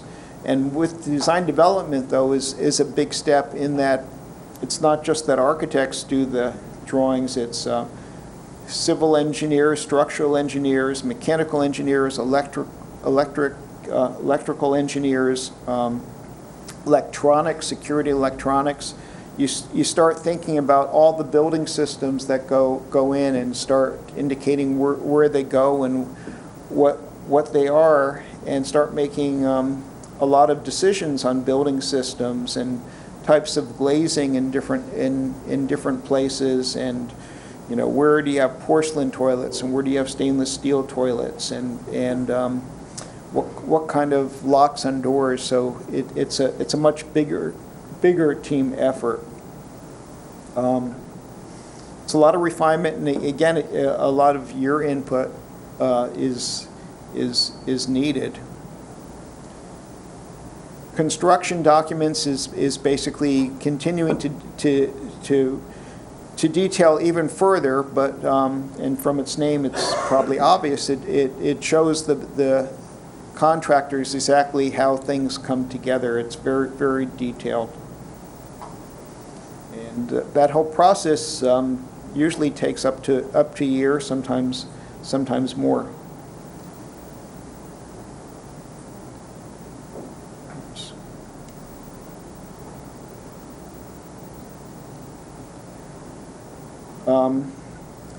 During construction, does the county usually use construction managers or program managers for projects? Yeah, they usually can help quite a lot, but it's also important to have a transition team and for people on the transition team to keep an eye on construction, really some people on a daily basis, make sure they're doing things right.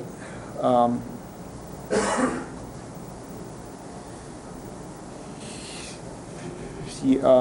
of course, manage different contracts, take care of pay requests, make sure that they're not asking for a higher percentage than they've completed.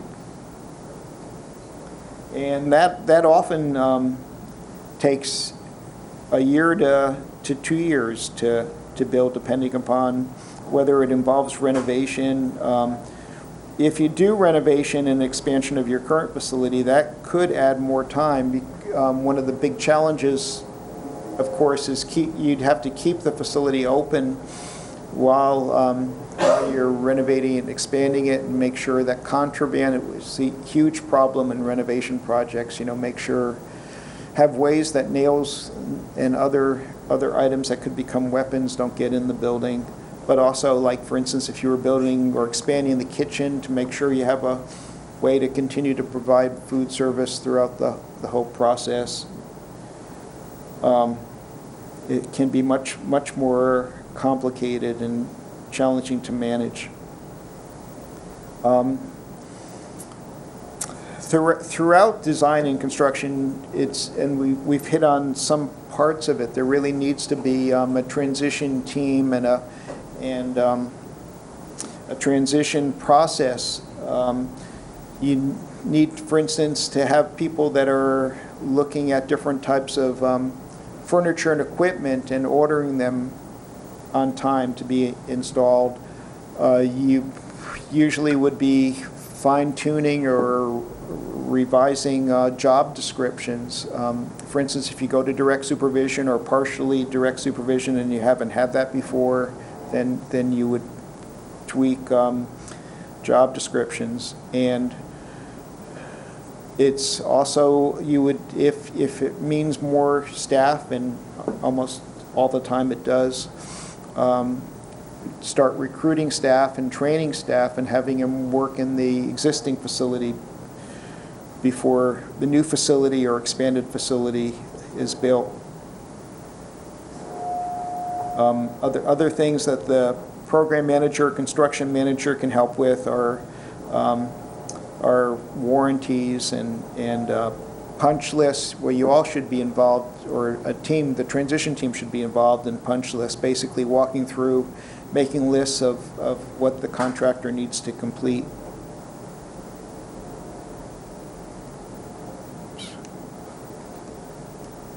I'll get this right eventually.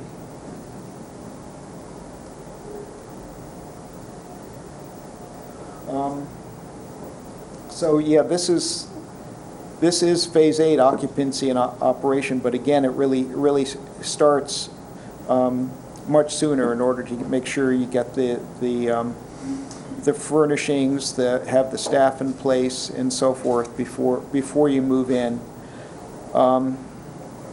Some facilities have like open houses before they open up. I've never done it myself, but some staff actually spend the night to get a sense of it before, and that's a good way to test everything, make sure everything works real well before you bring any inmates in.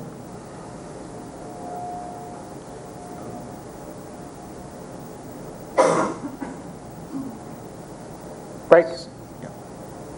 How about we take a 5-minute break? We'll come back and we'll go through needs assessment before lunch. Thanks.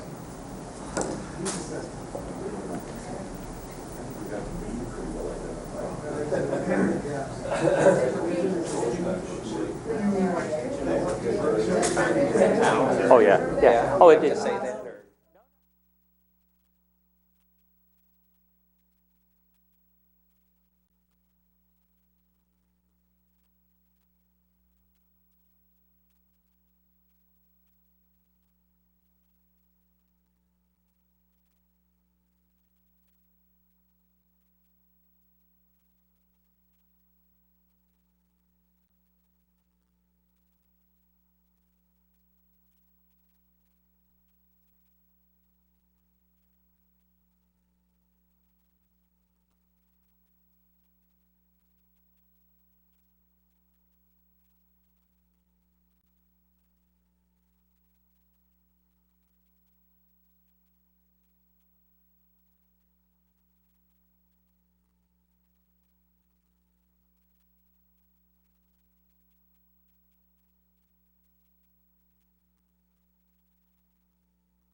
From an agenda perspective, we're losing the crowd. From an agenda perspective, Mark and I have done some calculation, and we think that we'll get through most of the stuff before lunch.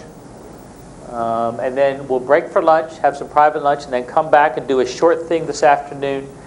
And we're probably looking at no later than 2 p.m. that we'll call it today. So I think that'll work for everybody's schedule. So let's spend some time and focus on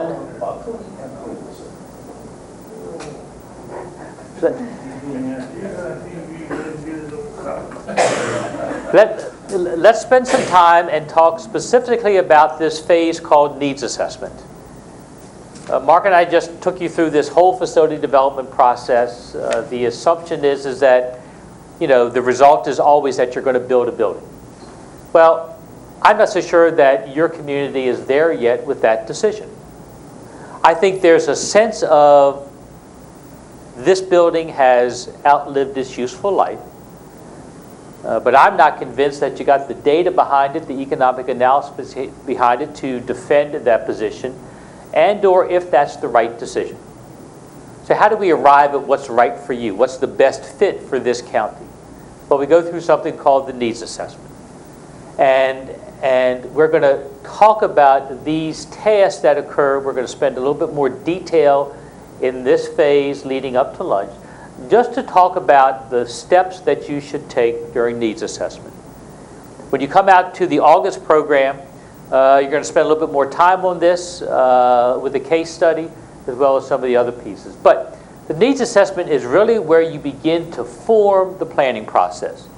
You develop this policy group of folks that are going to work on the project, and one of the things that comes out of this is a mission statement and setting of goals for your community and your criminal justice system. I heard that earlier this week on Tuesday from someone that we ought to be mission and driven value as well as data driven in our decision making. Your values in this community are different than the values of my community, which is the city and county of Denver. And so therefore our criminal justice system looks different. Part of it's based on statutes. Colorado law, we have something legalized that you don't have legalized here, is different, but we heard it's coming, is different than your values here in this community. So it has to be a reflection of that. So in this phase, you develop this mission statement. You also begin to look at what are the legal requirements, what are the standards that we want to adhere to as it relates to our system.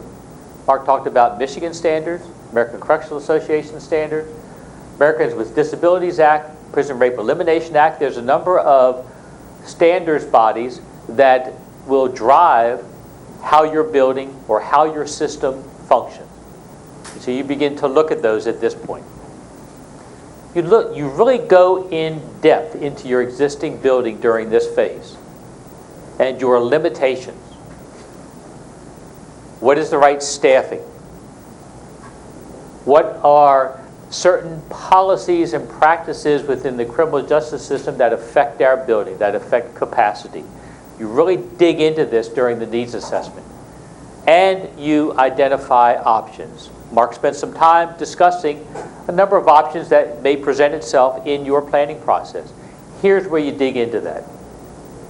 This is where you are planning and you're developing the future roadmap for a community. You're not in design, you're not in construction. Most of what you do during this phase is on an 8.5 by 11 piece of paper.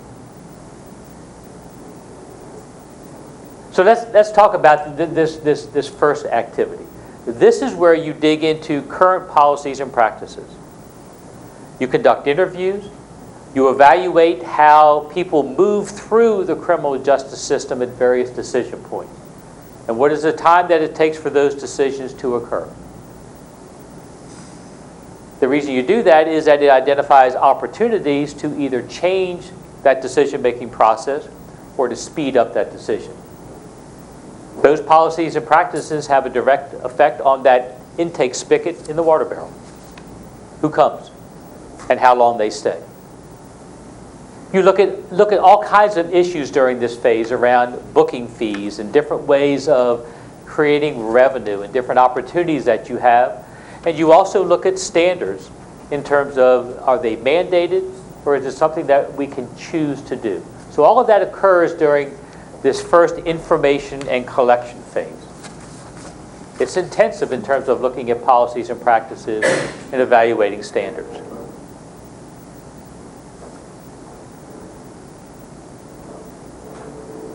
Okay. I had a blank slide in there. It wasn't supposed to be there. So we go then to the second part of the needs assessment, which is collecting data. You've done this before in this county with an earlier master plan that was developed in 2000, I want to say.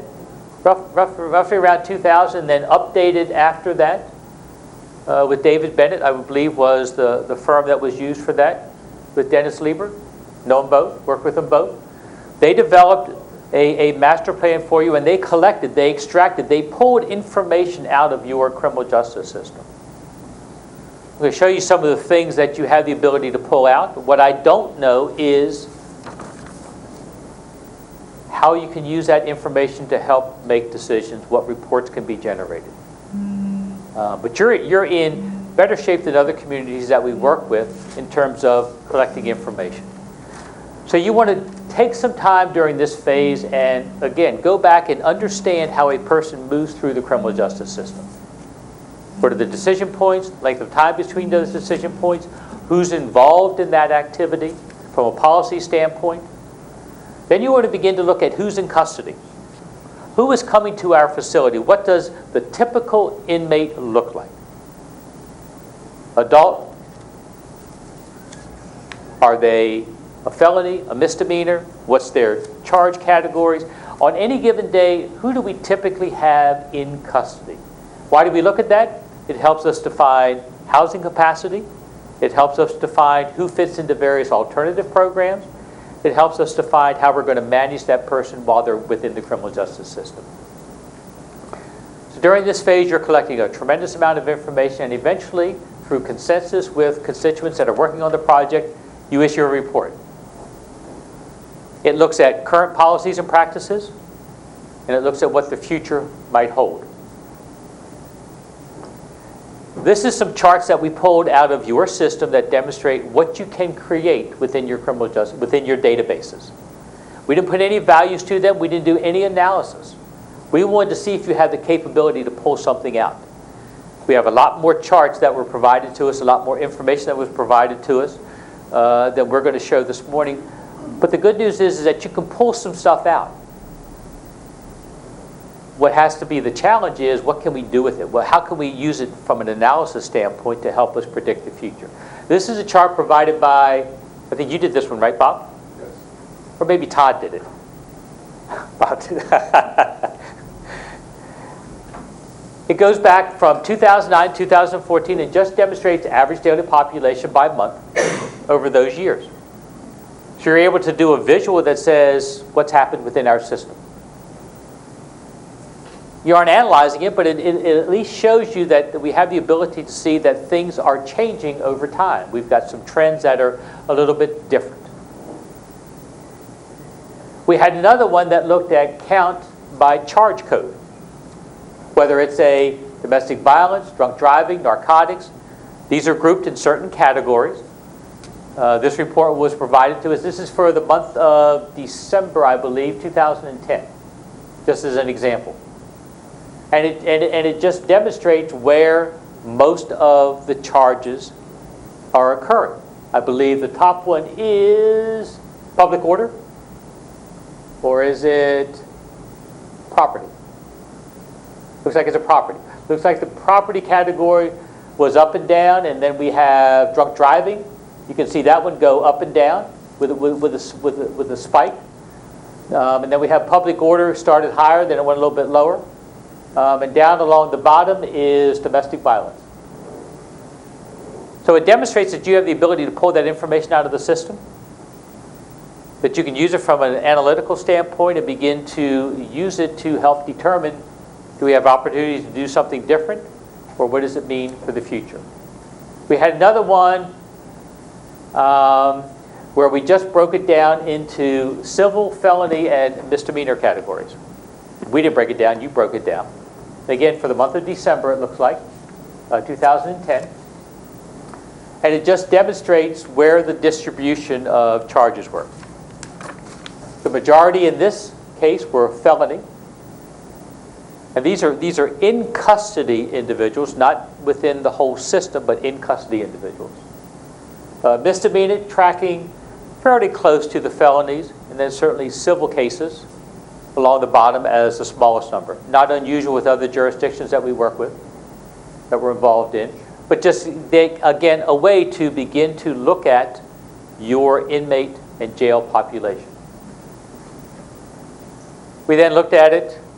We saw a chart that said you're able to look at it by sentenced and pretrial. Pretrial population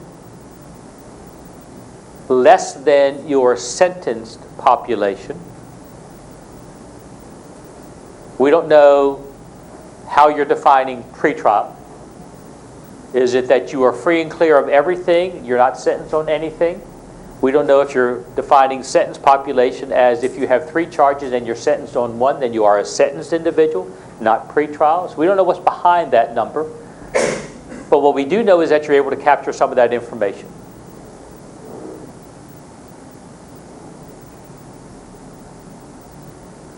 And so back to the charts that we provided, the good news is that your system has the information.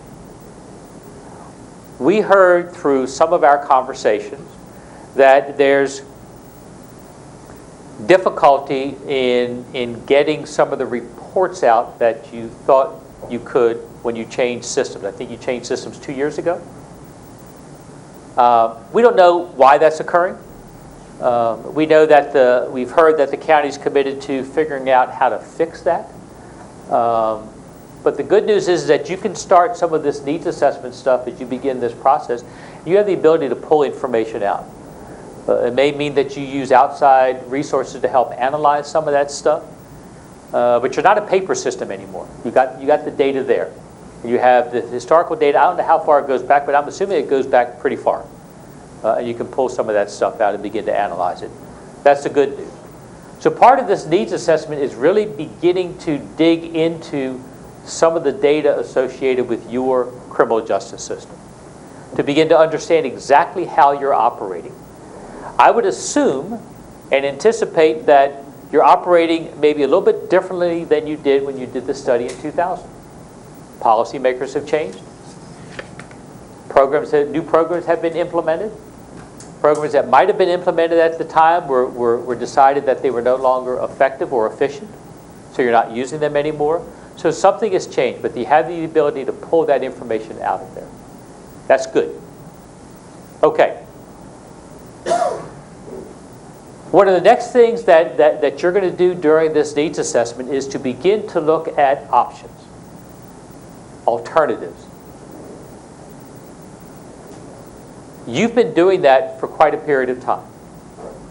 We applaud you for that. You don't stop doing that now.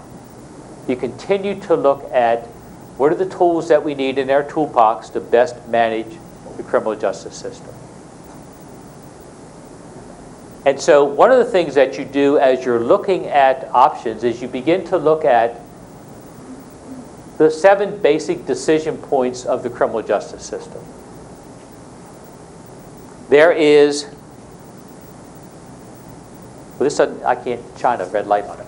So, apologize for the small type. This may be, I think it's on one of your handouts. But you'll see the 7 key criminal justice decision points is that you start with arrest, and you go then to a decision of pretrial detention. You go to a decision of whether or not you go to custody. You move through that decision points of whether or not to release from jail. This is still pretrial. And then you go into a decision point to prosecute.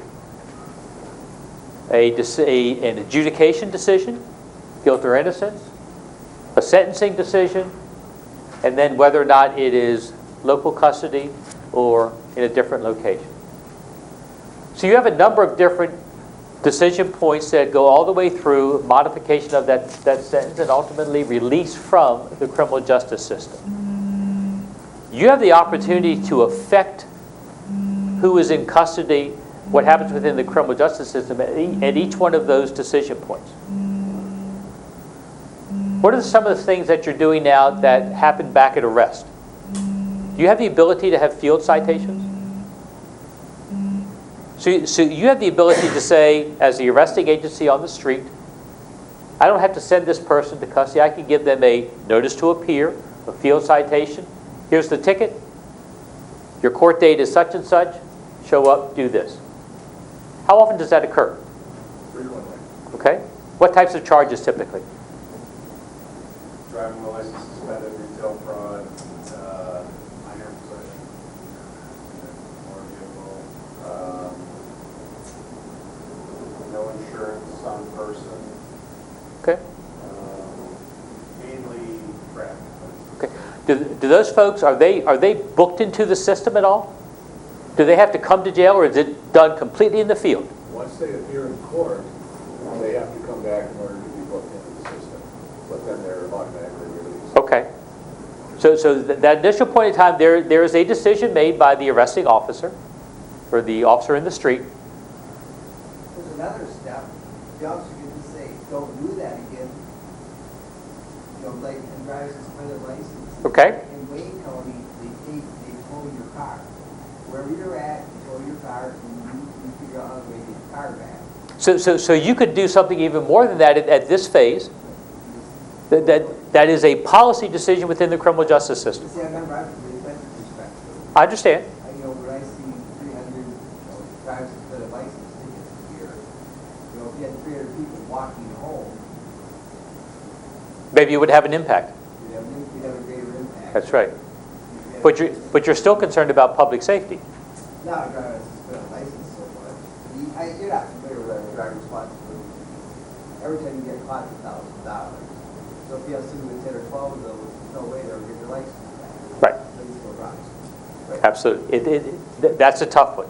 But your point is well taken. You have different things to do at the arresting decision point that affect who's coming to jail and who's not. You may have some current practices that are in place, but also during this phase you explore other ones that can be implemented, and you put some cost associated with that and what it means to public safety. What about this issue to release from jail? What happens during that process that gives you options? Can you release before they go to first appearance or advisement? Can they make bond? Okay. So you have a monetary process in place. Does anything else happen? Can you, as a corrections officer, release somebody on their own recognizance from the booking area? Okay. Most of the time. Most of the time they do. There has to be an interim bond. Okay. Of some sort. Okay. Say $100 charge. Okay. So there's something that's occurring at the release point that gives you some options. So during this needs assessment, you're going to look at release and say, is there other things that we could be doing? And put some value to that. I don't know what's going to be right for your community. All I know is during this process, you evaluate that decision. From a sentencing perspective, does everybody get sentenced to the state prison? Okay. How many are sentenced locally, if you had to do a percentage? I can probably answer that. I do a lot of sentences. We send felony people to prison, and I have to say 20%. How much? 20%. 20% of all sentencing go to the state prison? Of felonies. Of felonies. In our state, right now, but it's the Department of Corrections, the state of corrections, they make a recommendation, what used to be recommended prison terms without county prison terms because of cost. So there's a battle between the counties and the state who should house moderate level felons. Okay. It used to be drug drivers and example. I think you heard about, there used to be that struggle, who should stay, who should go, you know. Oh, yeah, we went through that with drunk driving third offense I talked to you about. That Yep. It used to be every drunk driving third went to prison. Yep. Back 20 years ago. And then the state started paying for incarceration locally, so they wouldn't have the expense. And so we went through a long period where we were saving 1-year jail sentences. And nowadays, drunk driving thirds get offered sobriety court on a regular basis. Right. They don't do a day of jail unless they screw up on their probationary term. So with that population, just listening to that dynamic, you've gone through a number of evolutions of different ways of handling a response to that behavior. Yes. And that's what you do during the needs assessment, is that you go through these decision points, and even if you add other decision points that are appropriate for you, you look at what is the range of options that are available and figure out which one might be a better fit for you. It's got to be a local decision, driven by data. That decision is made by the city. Well, so you involve that person in the decision-making process. In our county, they do not list about sentence bargain. You came to Mr. Cooney and I came to a judge and said, we agree that this person needs to spend 1 year in jail or to spend 3 years in prison. They would throw us out on our year. There's a lot of ways to do that. The judge is here will make a recommendation to the city, based on their review of the fact, whether someone should stay locally or do Then we figure that policy into the equation of what your needs are. Because they don't want anybody's input in who they send to. But they will release people locally, there's problems. So again, we have to make sure that we understand what that dynamic is to your criminal justice system. The reality is that policymakers aren't in those positions forever. So policymakers change, policies and practices change. And so, It's also state law. understood. But it's violated in pretty much most of the counties except for the 3 years. Okay. So we figure all of that into the equation, looking at these decision points, looking at your current policies and practices, and that helps us define need. I'm compelled to add, though, why the, our circuit court judges have probably 2 of the highest prison term rates in the state of Michigan. That being said, with the alternative courts that we have, and the fact that all the OUIL3s go to get offered sobriety court, the people that come to our circuit court, if they're found guilty by their peers, the judges are pretty much compelled to send them to prison. We have given those people all the opportunities that we can prior to actually even coming to trial before our circuit court judges. When a jury of their peers finds them guilty in circuit court, they get sentenced to prison. Recently, I was in a meeting and the point was made that Tom Power had the highest prison rate of any judge in the state of Michigan, and most of the people in the room stood up and clapped. I think that tells you what our community wants. Sure, absolutely. We have a however over here. I have some figures about that. They do have the highest prison offender rates in the state, but there are 2 tiers. There's level 1 offenders, there's level 2 offenders. When you take out, level 1 offenders are those who should go to prison. They're rape, homicide, robbery, those serious crimes. When you take those out, the prison offender rates really are not that high. They're roughly around the state average of 20%. So you have to see both pictures. And even on the high end, 60% of them can't hold it. But, Sorry, I was late. Just listen to this conversation for a moment. We raise a point that has an impact on capacity within the criminal justice system. And listen to the difference that is coming out among you. This is powerful. This is what you continue to do during this needs assessment process by involving policymakers and other voices around the table discussing this. Because you have the ability to influence some of that behavior or to understand it and to begin to anticipate and plan for the future. That's the importance of this exercise. Mark and I don't have a dog in the fight. We're leaving tomorrow, and this is your community. Even if you hire consultants to help you with this process, it is still your community. And you have the ability to influence and plan for the future during this process by looking at data, looking at decision points, collectively viewing it together, because you'll have differences of opinion on what the data says. We all know how data can be utilized to oftentimes paint a certain picture. That's not what you want to occur during the needs assessment process. It has to be objective and independent as you look at these decision points and the data and information that you collect to evaluate it.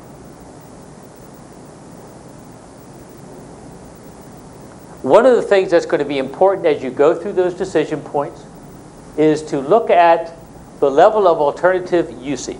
Are you doing everything that you think is appropriate in Grand Traverse County? If you did more, what's the cost associated with that? What's the benefit to the community? If you added more to community corrections, as an example, can you get more people out of custody? Are there other programs and services that can be provided within our community that are enhancements to community corrections, enhancements to probation, whatever it might be, that fit within the values of our community that also maintain public safety and the risk to the public? So during this process, you explore those alternatives, you explore those options, and you evaluate each one of them based on the values of your community, how it relates to public safety, and the cost benefit of each one of those. And you begin to develop options, as Mark and I discussed. One of the things that's going to happen during the needs assessment is that you're going to begin to project future capacity. I didn't fully look at the earlier study, but I can only anticipate that there was a projection model in there. I've heard the number 250 at some point was a projection going out into the future at some point. Whatever those numbers were, they need to be updated based on what's occurred since they were developed. But you need to get a sense of the future, and the projections are based on the options and the alternatives that you've looked at before. So it's a comprehensive view of going forward. And again, it's based on your data coming out of your system. You evaluate facilities and what is needed for those facilities, whether it is the jail or alternative programs. Those specialty courts require space. Work release requires space. If you're looking at regionalization, it requires space. So all of that comes into the needs assessment. And finally, you come up with a series of recommendations.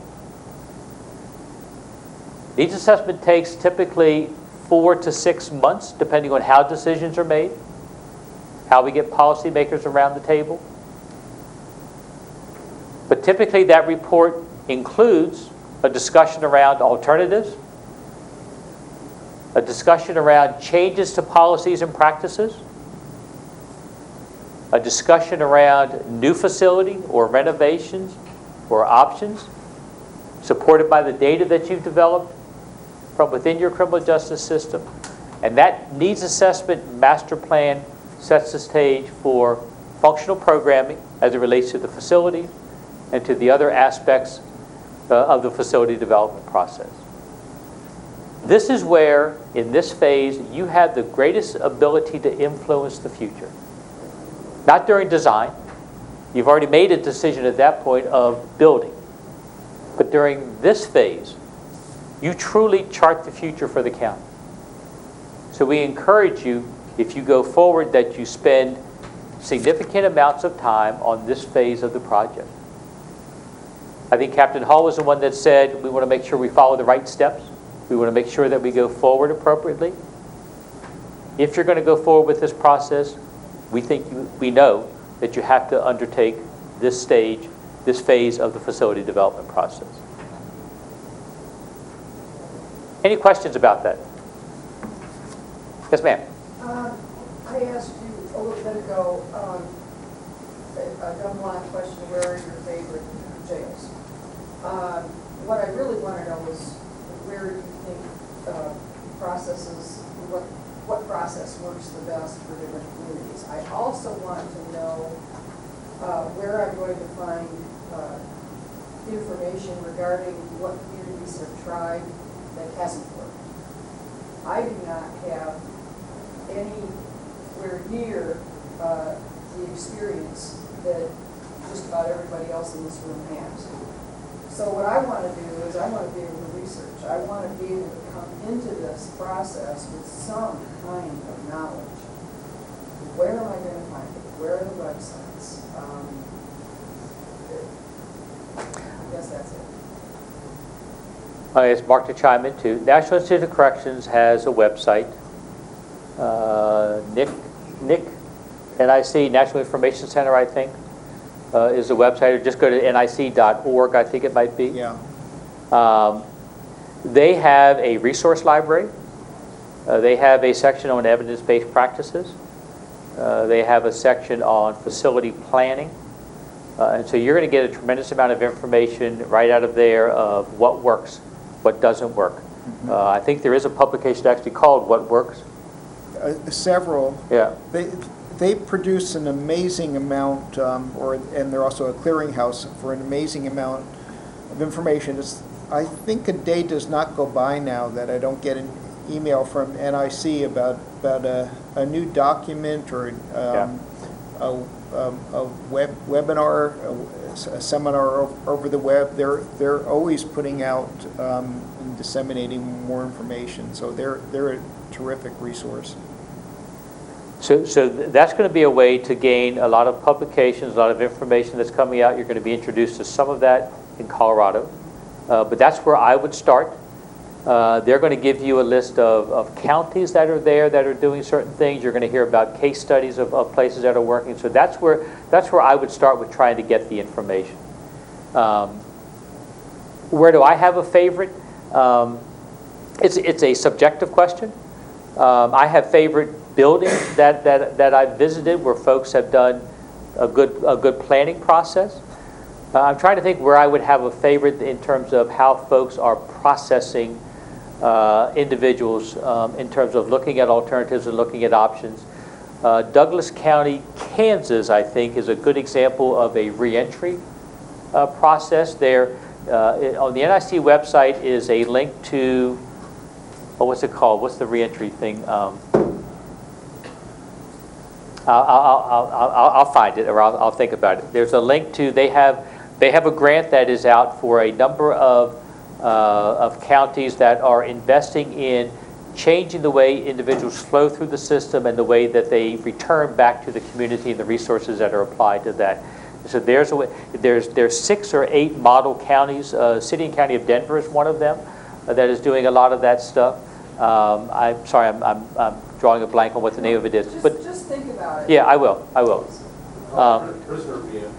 There we go. Thank you so much. Prisoner Reentry Initiative or something like that. I was drawing a blank. Is that business coming out of prison, going back into like a It's now called, there's a jail initiative that is related to it, and it is the individual leaving the jail. Oftentimes it may be them coming back from the prison, but it's also those leaving out of the jail itself.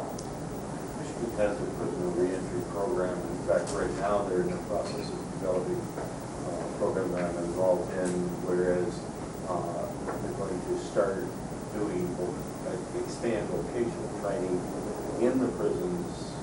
At least they're trying to do one right now in Camp Muncie, right here in Grand Traverse County, for vocational training.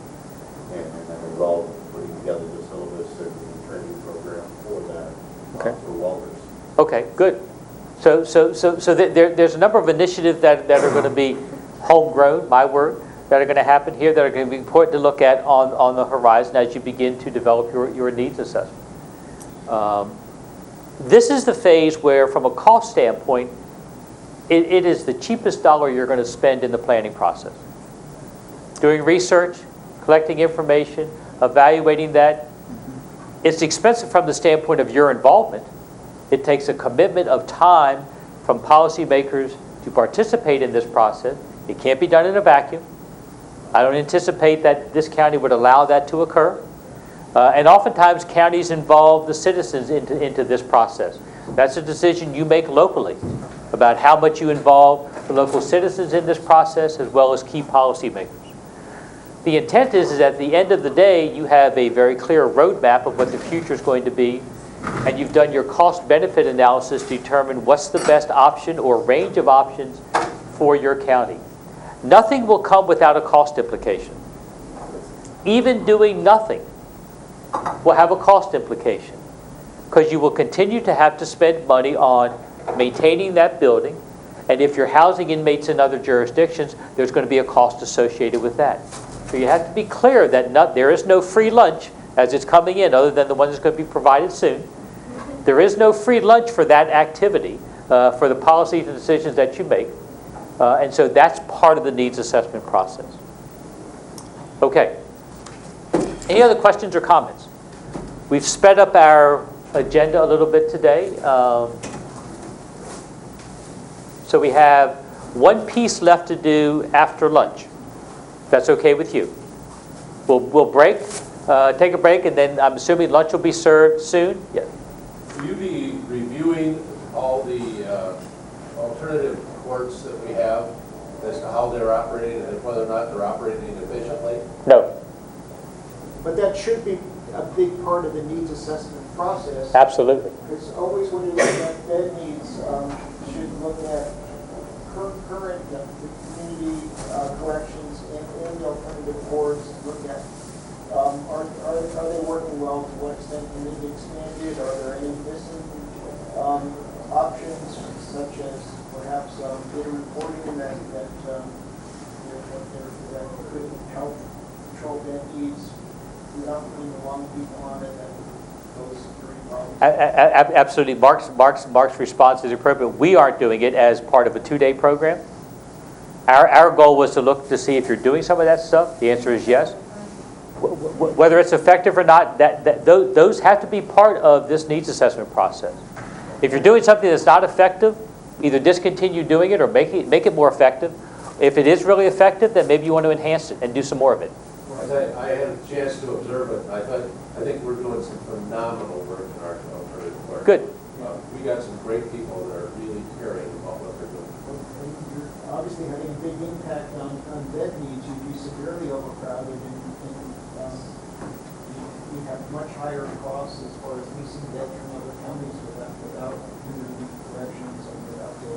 It's always going to beg the question: are we doing everything that we can, and therefore we need to do X, or can we do a little bit more of what we're doing now, and X is reduced, whatever X might be?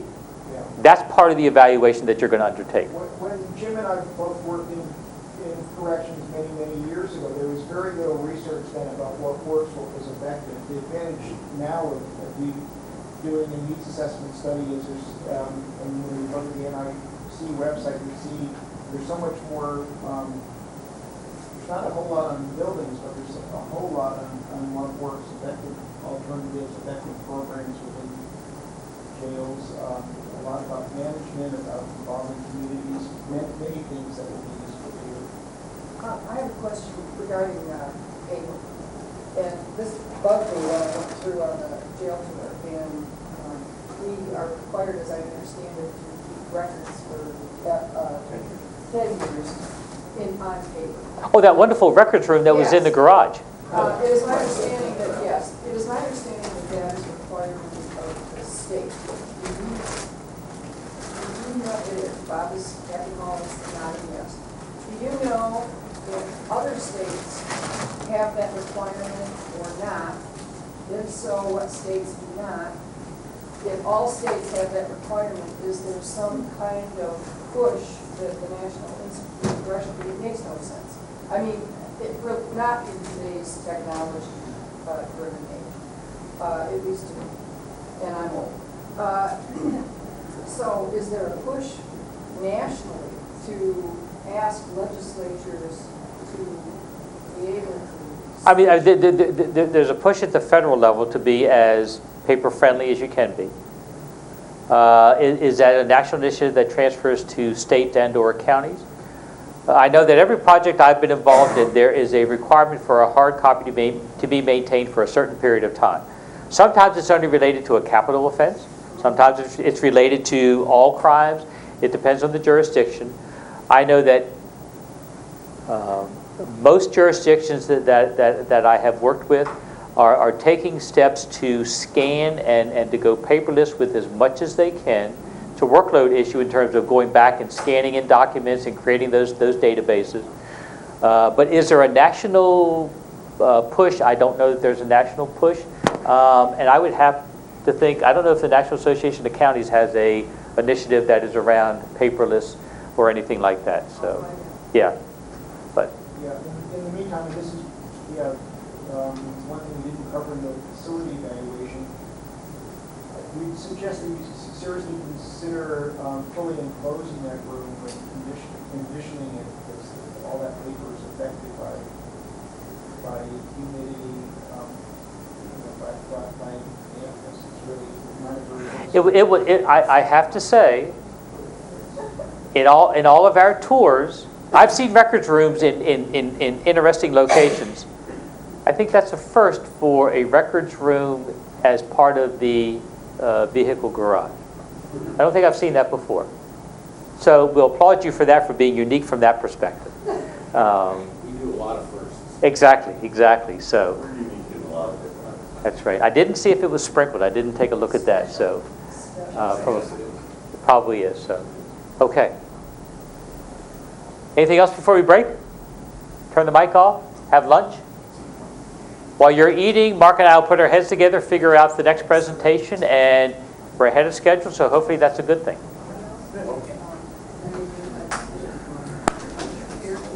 No, I want Diet Soda.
ready to move forward?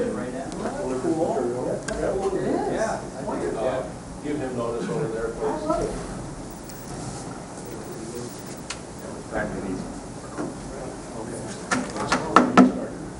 He's all set. Okay. Go ahead, Mark. Use your microphone.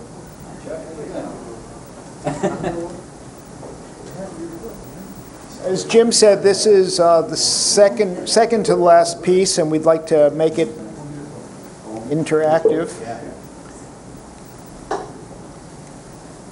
So I just asked, are we ready? And I think you all took it to mean, are we ready to continue with our presentation? But I meant it in another way too. This next piece is on readiness. And it basically asks the question, is Grand Traverse County ready to move forward?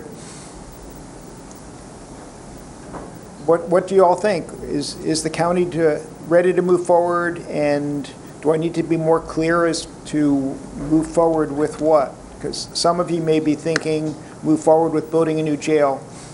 And I don't mean that. We don't mean that. We mean to move forward with the needs assessment process to, like a number of you and others have said, to collect data, to analyze data, to look at different options. So Bob's shaking his head.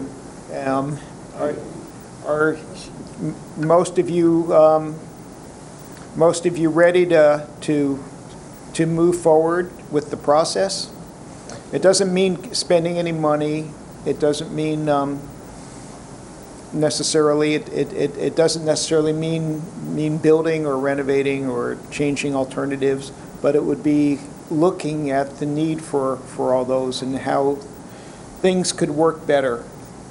Do you have any suggestions on how to formalize that? Should it be a formal process that is a group of different individuals from the criminal justice system? Yes.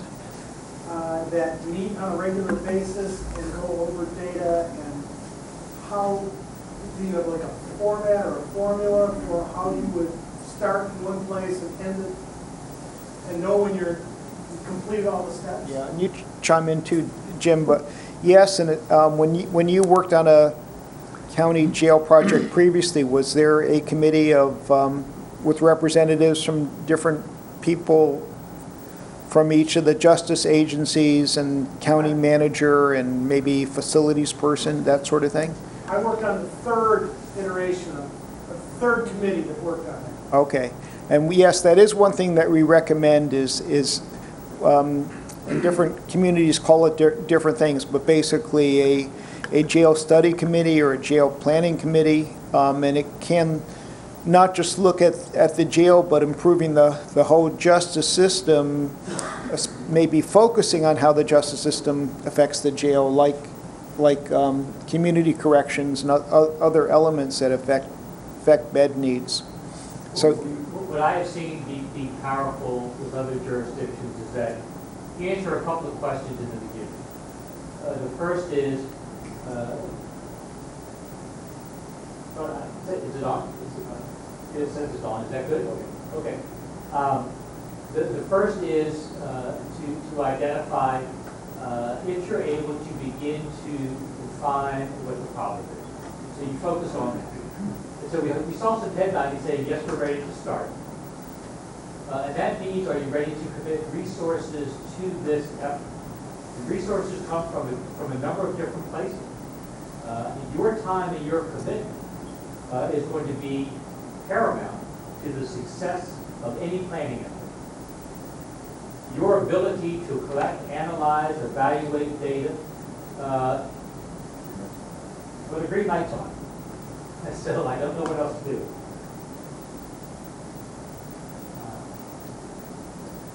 Okay, do I turn it off and then on, or? Try that again, see what happens. Now the green light's on. No, there's nothing. We heard it click. Oh.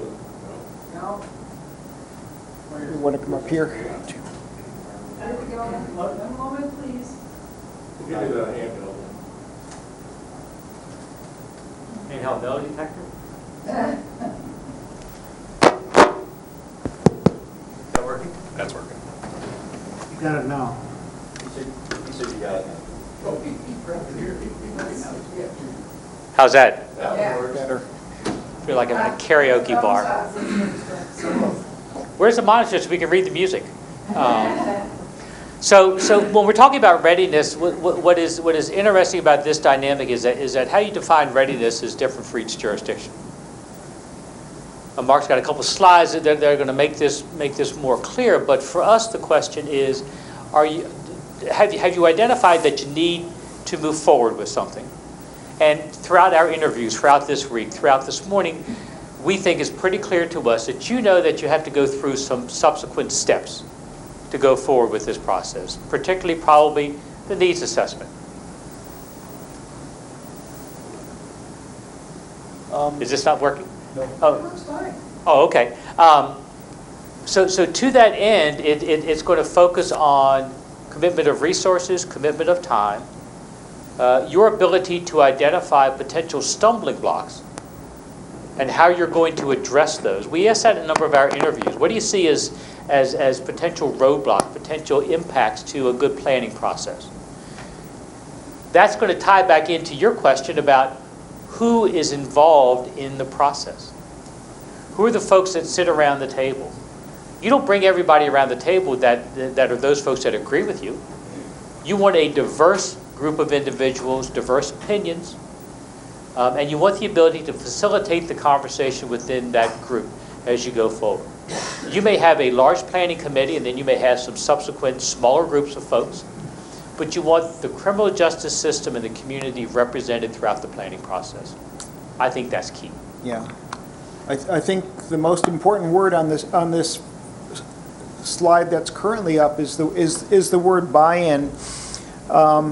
I was just thinking of an analogy that I've experienced as a parent a long time ago, and that's PTA meetings. I would go to PTA meetings, and it's the parents who most need to be involved with their teachers that are unfortunately often not there. And we know that most of you are on board or close to being on board as far as realizing that something needs to happen, that this needs assessment at least needs to go forward, need to at least look at building a new jail or reducing the population or renovation or most likely a combination of things, including maybe tweaking some alternatives to incarceration. But it's really critical to get buy-in and have a strategy to continue developing buy-in. It doesn't happen overnight. Some of the people that we interviewed told us that if there was a bond referendum, it would fail because school referendums have failed, and the county, a lot of taxpayers don't even want to pay for improving their roads or doing anything. So, and you know, we haven't looked at funding. We don't know if that's necessary. It's clear you need to do something, and whatever it is, even if it's not building beds, is going to cost. So it's really important to develop a strategy that expands buy-in and gets naysayers on board. And that's one advantage of having a criminal justice planning committee or a jail planning committee or whatever you call it. And the number of ones that I've worked with other counties, and I'm sure Jim will say the same thing, you bring people on board that aren't on the same page, but by them going through the whole process together, they are much more likely to be on the same page and to reach consensus. So that really is a key ingredient. Yes. Are you bringing a facilitator in for that? Is that usually an outside facilitator that brings that to be able to do that, or do you try and do that within the confines of the county government? The way I always answer that question is the county has to identify who's going to be involved in the process, and then to identify what resources you have locally. I think most often we see communities that bring in an outside consultant, facilitator, person to work with them on the project, because it's their way of gaining the most objectivity in the process. You always hear the concern sometimes that consultants are only, they're going to give you lip service and give you what you want. I think that's, at least in my experience, that's a misnomer. If you have a consultant that's only doing that, then you've got the wrong person there. But most communities use some type of an outside facilitator. In some cases, it's a local college, and they have someone there who has the ability and the means of working with you on the needs assessment. In other cases, you identify your resources and say, we think we're going to get some outside expertise that has been doing this for quite a while, and have them involved in the project. When we did the Blue Ribbon Jail Committee previously, we had about 20 citizens. Sorry. Hello? You got it. Okay. When we did the Blue Ribbon Jail Committee, we used about 25 citizens of the community representing a huge cross-section. The chairman, actually, the two gentlemen that co-chaired that committee one was the local superintendent of schools, and the other was a well-known clergyman from the community. And it worked out very well. You know, it was a very long and tedious process for some of us. It took us about 13 months, but we really did get good data and good information out of that. The recommendation got us a short-term fix, which has gained us 10 years. You know, the long-term fix is where we're at today. Yep. You know, but that being said, we also enhanced through that process, you know, massive expansions to community corrections.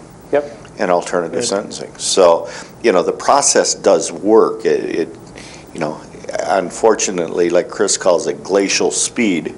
I don't, you know, for those of you that know me, you realize I don't do glacial speed very well. So patience isn't my greatest virtue, but the process does work, and I think that's what we need to do, is just make sure that we keep moving forward with the process. I think that's the concern that I have, is that we've been stalled here. We made this recommendation 10 years ago. We knew that we needed to, the short-term fix was going to get us that, but we still needed to move forward with the long-term objective, and we didn't do that. We've been stalled there. Now here we are 10 years later, and we are at a crucial point where we need to do something soon. Well, one of the things that is interesting about your community here is that instead of calling it glacial speed, deliberate decision-making, you had the experience of that process. You've done it before. Many jurisdictions, this is brand new to them. So you have that experience base, and you have a significant number of policymakers who are still here that were involved in those earlier processes. So you know what worked for you then, and you know what didn't work for you at that point in time. So you do have that experience base. And yes, decision-making is going to take time. It's going to be slower than many of us think. But the value is that at the end of the day, you typically have a much better decision made. When do you start that committee put together? Do we do it after we come back? My question is when do you start that process of putting that committee together? You know, we've had that discussion a little bit as to should we start to look for those people now or wait until after the groups come back from the August session?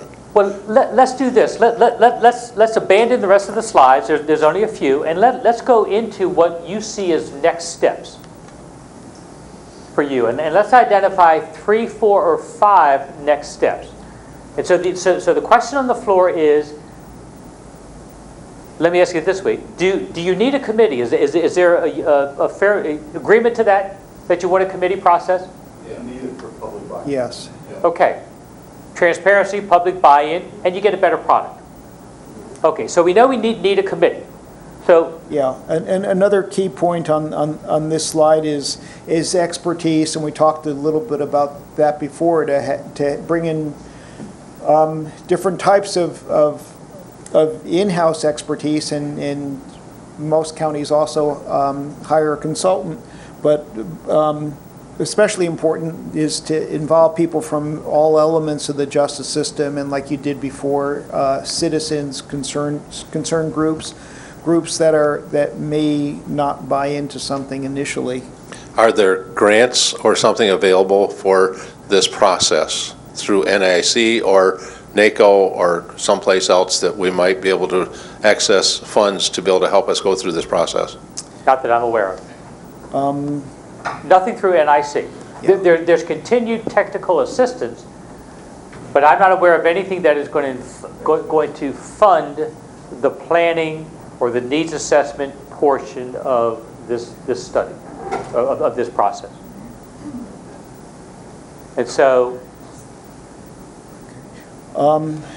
So what do you see as issues that might get in the way of a good planning process?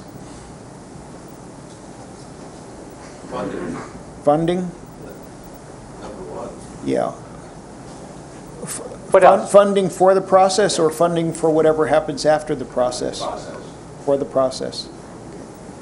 What else might get in the way? Decision points that don't want to change anything. Right, yeah. Okay. And we've heard that in some of our interviews too. There's some people that think, one of the disadvantages of running a jail that looks so good and is quiet is, and where overcrowding looks like it's being managed okay, is that there's some people that are not yet convinced that anything needs to be done. What else? What else is going to hurt you in this process? Funding, lack of participation? Does the community view this as a problem? Okay, so community... Right now, we put them in jail, they go through the process, they're taken care of, so what's your problem? So public information, public education is going to be a potential stumbling block. Well, education of the decision makers. Right, and you're definitely taking some good steps as far as going to Colorado next month and becoming more educated. Well, the other piece that we recognize is the fact that because this is a 5-year process and the county commissioners are elected for 2 years, there's 3 county boards between here and the time we open the doors. Yeah, so that's a big challenge. Absolutely.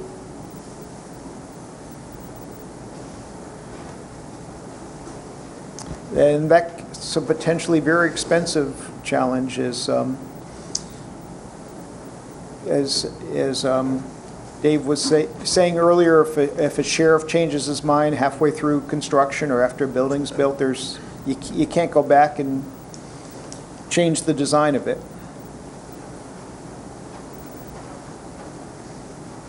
Mark, I think another thing that we need to remember is that throughout the entire process, whatever we ultimately do or don't do or whatever, that the problems that have brought us here today have not gone away. They still persist, and they will continue to get worse, the building's not going to heal itself. No. The numbers of the inmates, population, and the bed problems isn't going to heal itself. So those issues are still there, potentially getting worse, but we can't let those negatively impact the decision-making process where the committee feels like it's got to hurry up and come up with a decision because these problems are beating on the door. So. True. Good point. And obviously, facility planning and design and construction takes a long time. But that reminds me, there are other actions that committees can take to help as interim solutions, like looking at expanding things that can be implemented much quicker, like expanding community corrections or in expanding other alternatives to incarceration that aren't going to solve any problems, might alleviate the problems for a while.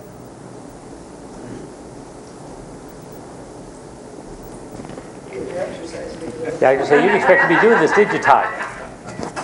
I think another thing that we have a judge that's probably going to be retiring, and we're going to be losing a judge that is probably the implementer of all the specialty courts. And so how are we going to handle that, and whether or not we're willing to fund that position after we lose a judge to be able to do that? And we're a 3-county, our judges handle 3 different counties. Right.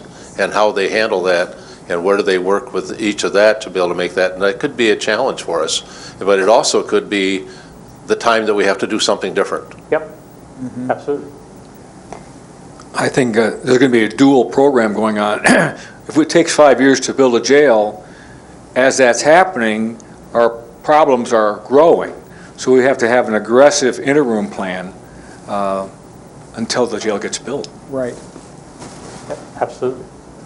Well, you're also fortunate, not many other counties are, that you have a jail nearby with empty beds that is willing and able to lease you beds, and it's not that far. So it's not a good long-term solution, but you're, compared to many other places, you're fortunate that's available. Yes, ma'am. I wanted to, some of the conversation, and I know Sonny firmly believes that we need a new jail, and Captain Hall, I think, believes we need a new jail, but I don't want to put words in his mouth. I'm not there yet. I know. I'm not there yet. Yeah. I know that I recognize a problem when I see one. We have a problem. The question in my mind is, what is the best route to take to address the problem? And that's why I support the needs assessment. If it expands community corrections and keeps people out of jail, I think that's a good thing, and allows people to rehabilitate themselves. I talked to Captain Hall about this when we were going through the jail. I said, I firmly believe that people that have good habits, continue those good habits. Good habits are harder to develop than bad habits are, but there's not a whole lot of opportunity there for inmates to develop good habits. I'm seeing people sleeping all the time. Right. So, maybe that's something that we can, I just don't know. Well, what's intriguing about this dynamic that's going on right now is that I bet both of you agree we need to do something. You have differences in what that something is, how it's defined, but there is at least agreement that action is required. So the question becomes, what is that action? How do we define it? What's the implementation plan for it? That's the important thing. I will offer, going through your facility, it has challenges just because of its age and everything. And so there has to be a conversation at some point about how do we continue to use that building? What's the best use of that resource? It's an expensive resource. It's an expensive sanction. So the limits on its use is a benefit to the community just from an economic standpoint. But you've got to go through it because you're realizing that you have to do something. That's the real chat. That's the real intrigue that I see here between the two of you as key policymakers in this county. Yeah. And as he should be. Yes, I should be. Yeah, it's my punishment. He chose that. The thing about these decision points that we're going to look at in this needs assessment, we're going to reach a point where we're going to have, for example, let's take the issue of good time off for good behavior. Some counties have time off for good behavior. If they're in a community corrections program, they're getting their GED class, they get 2 for 1. They get a day out for every 2 days, they're good. And they get out a day early. In some, it's 5 to 1. Some, it's much less liberal than that. So you can really affect the average length of stay in your jail and basically reduce the jail population by just manipulating the good time policy. Yep. And there's going to be disagreement about what is the right thing to do. Absolutely. You ask the prosecutor, you're going to get one. You're going to ask the judge, you're going to get a different. You're going to ask the jail staff, you'll get a different answer. And you'll ask county commissioners, and it'll be all over the map. Right. So putting a committee together to talk about that is going to not sometimes lead to unanimity of opinion. Oh, absolutely, absolutely. I guarantee it. So how do you work through those and still come to consensus when one person says, well, if you'd only changed this, whatever it may be, good time's just an example, you could reduce that population, you wouldn't need to build a new jail now. How do you get through those in a committee like this? And Well, part of it is having the right players around the table, and that doesn't mean that you select the right players, is that the right players are willing to sit around the table. Those that can influence those decisions. They're around the table. You've got to collect objective, independent information and present it, and to show the impact of every one of those decisions or potential options. One of the things that you first do with a committee like that is that you brainstorm and list all the potential options that might be considered, as far-fetched as they might be. And then you begin to ask questions about each one of those, and then you can go collect information and data about each one of those and demonstrate what the impact might be. I'm a firm believer that if you present the information in the correct way and everybody understands it, believes it, identifies with it, that the consensus percolates and evolves itself, is that people come to agreement. If you reach an impasse and someone says, I just absolutely will not and cannot support that, you accept it and you move on. I have a project where I'm helping a county implement pretrial services. It's been contentious at certain times because the sheriff has a very strong and legitimate concern about drunk drivers in a pretrial services program. He flat out said to the group of policymakers in a public forum, I will not support third-time DWI offenders in that program. Flat out. I don't care what the data says to me. The data showed that they were lower risk to reoffend and lower risk to not appear in court. But he says, I just can't do it. We said, fine, move on. We accept it. And that's what you have to do in a process like that.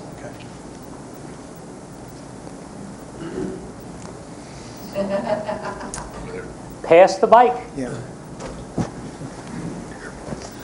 I think that we're probably all in agreement that our jail is not sufficient to handle the inmates that are in there and keep the employees that we have safe.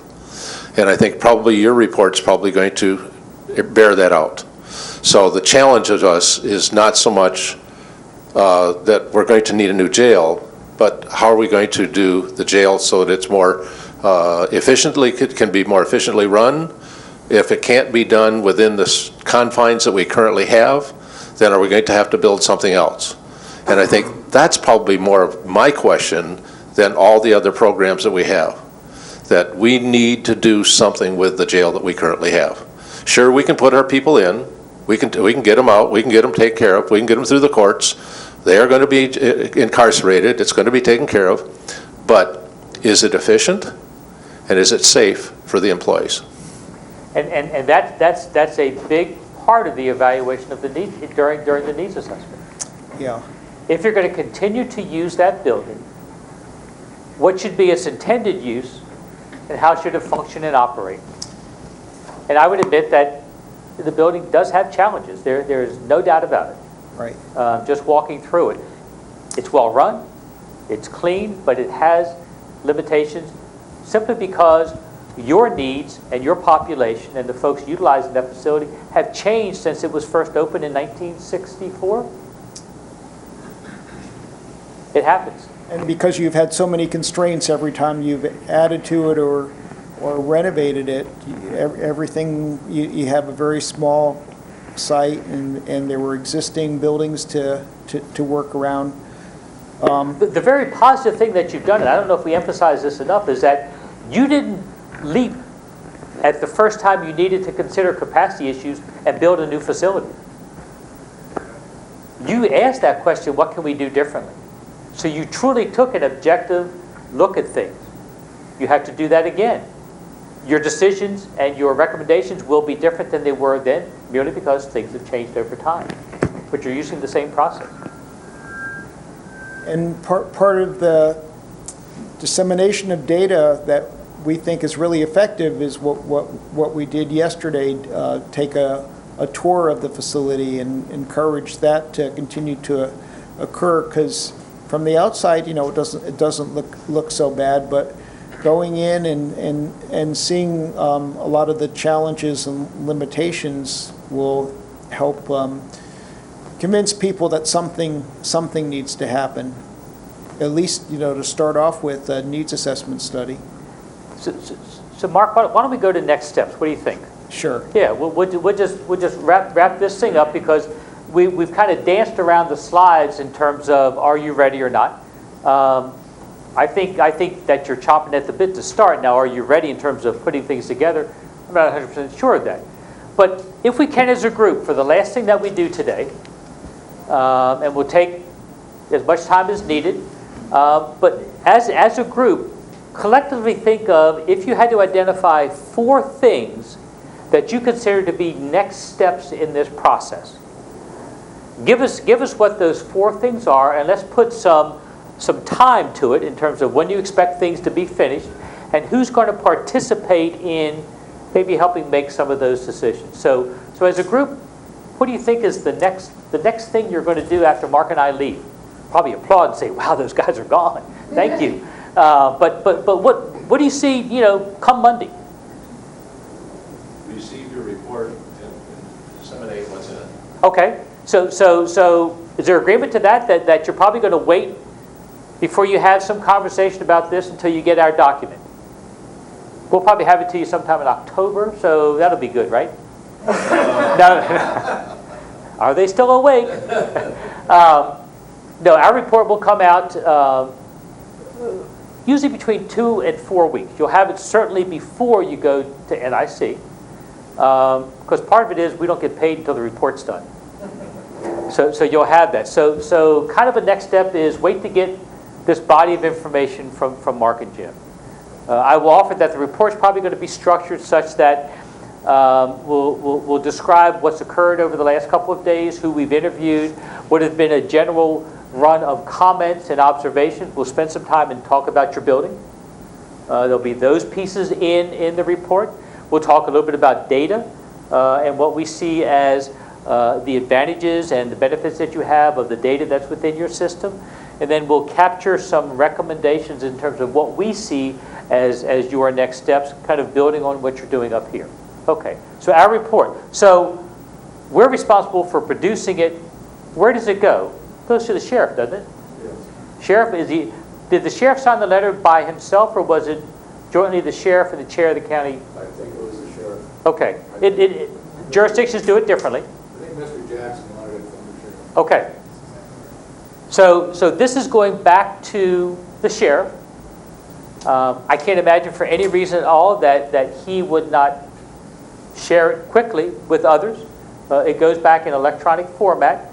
So the main person that's involved with this on the county side is the sheriff. And it's up to him to present that, however fashion is necessary, to the rest of the group. So let's just put a date on this. Today is June 12th. You're coming in August. Let's choose, what's that first Friday in July? That's the 4th. So let's make it the, let's make it the Monday after that. What's the Monday after the 4th, 5th, 6th, 7th? July 7th. We'll put a date of July 7th. Does that work for you? Or sooner. Absolutely. Okay. I'd like to see it on Public Health and Safety Committee's agenda, which would be the first Wednesday in July. Oh, so the first Wednesday is the 2nd. They just meet once a month. Public Health and Safety meets the first Wednesday of the month. The county board meets every Wednesday, but Public Health and Safety is the committee. County board meet in the evening? 6 o'clock. 6 o'clock at night. That committee meets during the day? No, the committee meets at 6 o'clock in the evening. 6 p.m. Every Wednesday at 6. But the county board meets on the first Wednesday. Public Health and Safety is, we are a committee of the whole. All 7 commissioners sit on all 4 committees. Okay. Got it. So why don't we put the 2nd down there also, and we'll see what we can do. Okay. And so you're pretty sure that the sheriff will agree to share it with? I will make sure he gets it to everybody. So will we. We just have to follow protocol. I've yet to have a project where it wasn't shared. I can't imagine that. That won't be fine. I mean, he's on notice that the report's coming. Okay. So that's step number one, is to wait on Mark and I to get our report. What's number two? Starts the listening, public participation, and the needs assessment. So it's beginning to form the committee. Does that committee have to be authorized, endorsed, blessed by the Board of County Commissioners? Are you called the? I think we've already talked about that. So you have the. So it doesn't have to. Some counties I work with, they have no committees can be in place unless the board authorizes that committee, because of sunshine laws and public meeting acts, and other places it's okay. Yeah, I'm going to disagree with that, and I'm going to tell you why. This is a criminal justice system analysis. We are looking at data. We have to make sure we gather the data and have it available, and then the purpose of the committee is to analyze that data. Now, yes, the public should be involved, but first and foremost, the judges, the sheriff and the jail administration, the probation people, the community corrections people, all those, I'm going to go as far as friend of the court, all those players need to be at the table, and they need to be in agreement about what the mission is, how they're going to spend their time. Absolutely. Analyzing that data, because all the decision points that you're analyzing are their decision points. So they're the ones that need to analyze them, and they're the ones that have to decide what they can and what they won't do. Okay. So two issues. One is you all decide what the committee structure is that works best for you. Whether you have citizen participation, whether it comes at a different point in time, we don't have a dog in that fight. It's what works for you. My question is this committee, is it a function of the, are you called Board of County Commissioners or just Board of County Commissioners? Does the Board of County Commissioners have to establish this committee by order and authorize it to meet? No, but the only thing that I see their role in doing is facilitating this process and suggesting that we have this committee to do this, because it's very important that the people in the system, people that are part of the criminal justice system, are the ones that are buying into this committee process. So who takes the lead in establishing this committee? If the task is to form the committee, whom are the primary people responsible for it? Sheriff, County Administrator, Board of County Commissioners, Chief Judge? Who is it? Who's the single person? Who's the leader? Who's the leader? Yes, exactly. Who establishes the committee? Not necessarily chairs it, but who says, here's who we're going to have on the committee? Who establishes the criteria? I think we'll probably have the Board of Commissioners will be doing that in relationship with the judges. Okay. Okay, and then if that's what's going to work, we just need to get, I think you need to focus on, if the task is to form the committee, who's driving that bus? And so we're saying the county commissioners in agreement with the courts. Okay. Sheriff may have a little different opinion, but that's okay. Well, the sheriff will be part of that. Okay. Yeah. Okay. And when you come out to the Pony program, those of you that come, we'll spend some time and talk about role clarification, roles and responsibilities, tie into who determined goes on that committee. But for today, it's that group. And what's the date? What's the date for getting the committee identified and agreement on and commitment on who's on the committee? Not necessarily the first meeting, but you get the committee established. What's the date? September 1st. September 1st? No waiting. I say do it right away. Do it right away. Does that mean it still happens? Does it take till September 1st to make it happen? No. I think you can, as fast as you can get it together is when you should get it together. Okay. So I got September 1st. What's another date? Well, I think we should have that in place before we go to Colorado in August. Okay. So you come to Colorado in the middle of August? We have to have a buy-in by all the key players, or else the trip to Colorado is a waste of time. So I think we get this Justice Jail Committee, whatever we want to choose it, get them together as quickly as possible and make sure that there's a consensus of where we see the direction, the mission and direction to go. Okay, so give me a different date. July 1. July 1, August 1, I mean September 1. July 1's fine, but I think there's a difference between these committees. That this is a committee that's going to receive the data and review it. It's not a jail citing committee. No. Absolutely, absolutely. You are correct. Different things there. You are correct. Not looking at citing the jail or Nope, what we're doing. nope. This is a group that's going to be receiving the data, reviewing it, and making recommendations. This is a group that is intimately involved in the needs assessment process. Okay, we're in agreement with that. July 1, we got who's driving that bus? You guys. Fair enough. Is July 2nd the better date since that's when you're meeting? Does it make a difference? Okay. All righty, so we got two things on the next steps list. What's third? We need to hire a consultant to analyze all the data that we get up and tell us, are the specialty groups working? Where do we see the numbers going as far as jail population? Let me play devil's advocate for a moment. Many jurisdictions use outside resources. Is that decision, does it rest within the committee? I think. Is it an independent decision? How? Well, the board's going to have to approve hiring a consultant, but Yeah. maybe the Justice and Jail Committee should be the ones that make the recommendation. But, you know, a lot of people have agreed this should be a data-driven decision. Absolutely. And I don't know how anyone makes a decision without getting a good analysis of the data. And if you go back and look at the Blue Ribbon Commission study, there was a consultant that came in and gave all kinds of statistics about projected jail population, that kind of thing. And I think that has to be done early on in the process. I don't know how we go forward without, you know, that happening early on. So is the task, maybe not necessarily hiring, but is the task evaluating the need for those services? A little bit of a different twist on it. I don't want to prejudge that you need those services. Well, I suppose the Justice Jail Committee could come to the conclusion that we know enough about our system that we don't need any outside analysis. So, you know, maybe it should happen, but as the third step, that committee decides whether they need a consultant. I'd be surprised if they don't. Okay. So can we tweak it a little bit and say evaluate the need, or are you comfortable with just having it as hire?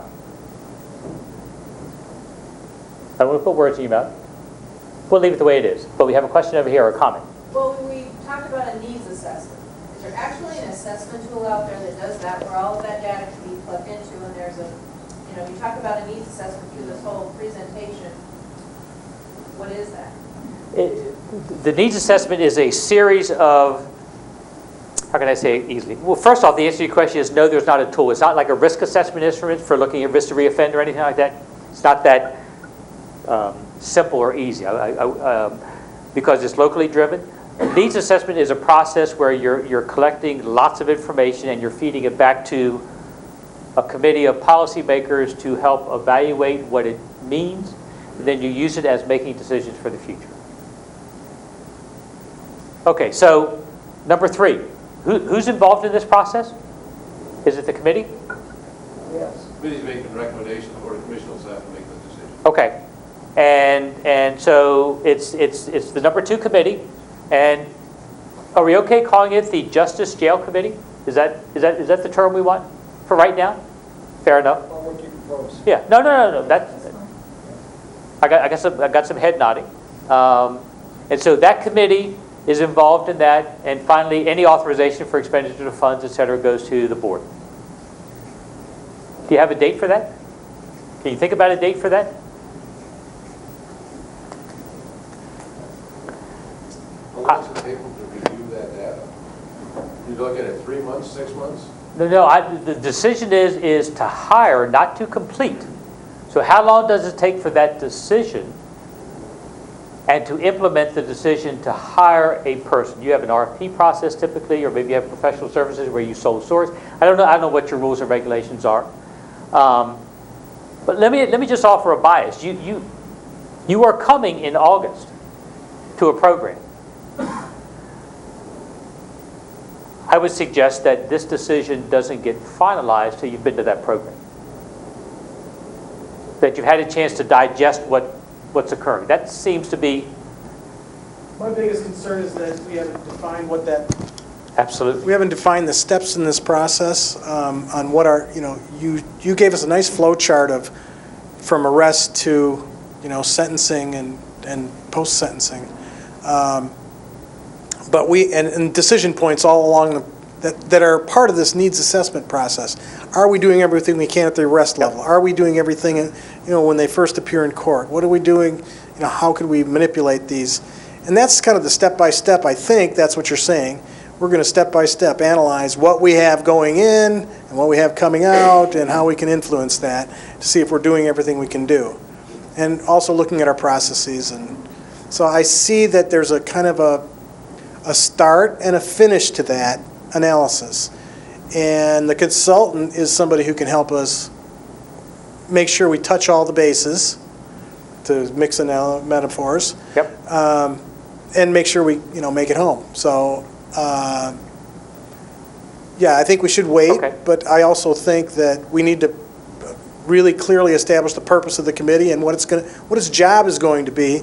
I've seen too many committees formed that don't have a clear job description, Absolutely. and they end up floundering around, not getting to the point. Another thing you could find on the NIC website is descriptions of different committees and their responsibilities. That's great. And what we'll do is Mark and I will make sure that with these next steps or recommendations that you're identifying here, that we add some more detail. It's not going to be just this statement up here. We'll add some detail back into there in terms of what we see as steps that you should take, smaller steps underneath this. Because quite honestly, this whole issue of the committee, giving it a charter, a mission, bylaw, you could go through a whole structure of what you want that committee to do. And that's going to be important in the beginning. Because you're right, you'll see committees just flounder. I mean, it becomes a lunch meeting and that's all you do. You talk about whether it's the Packers or the Lions, what they did last on Sunday, and that's what you're focusing on. So, thank you. Clearly, we're not the first organization, municipality that has gone through deciding what your steps are. So I guess I don't want to necessarily I don't want to reinvent the wheel if I don't have to. Is there a spot where I can look where other communities have said this was our first step, this is our second step?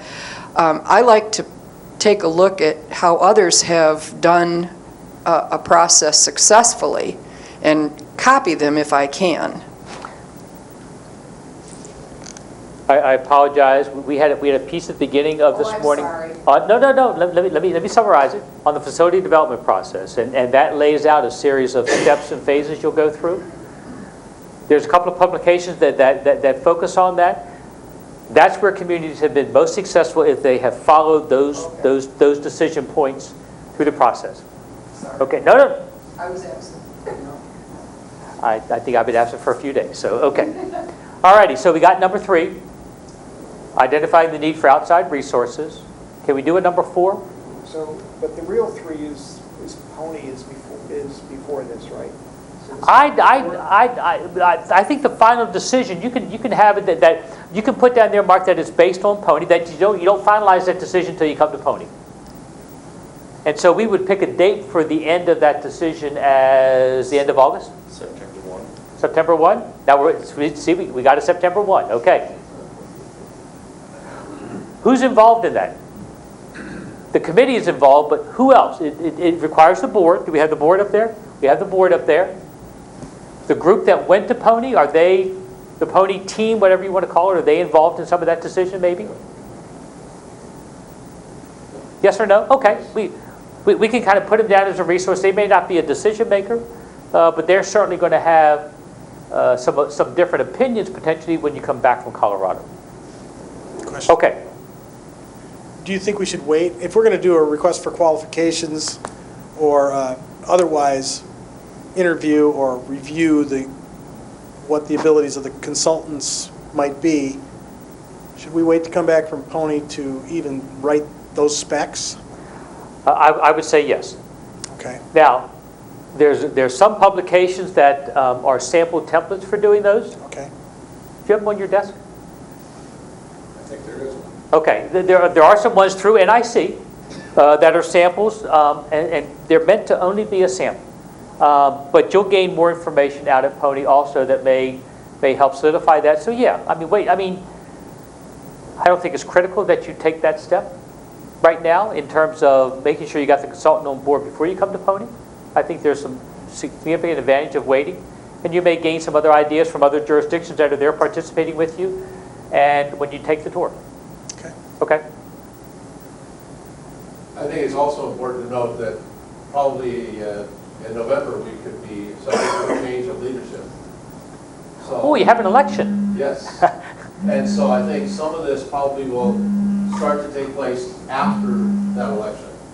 I mean, we can set the foundation. Absolutely. But then let it go into the next election cycle and let them be responsible for carrying the ball the rest of the way.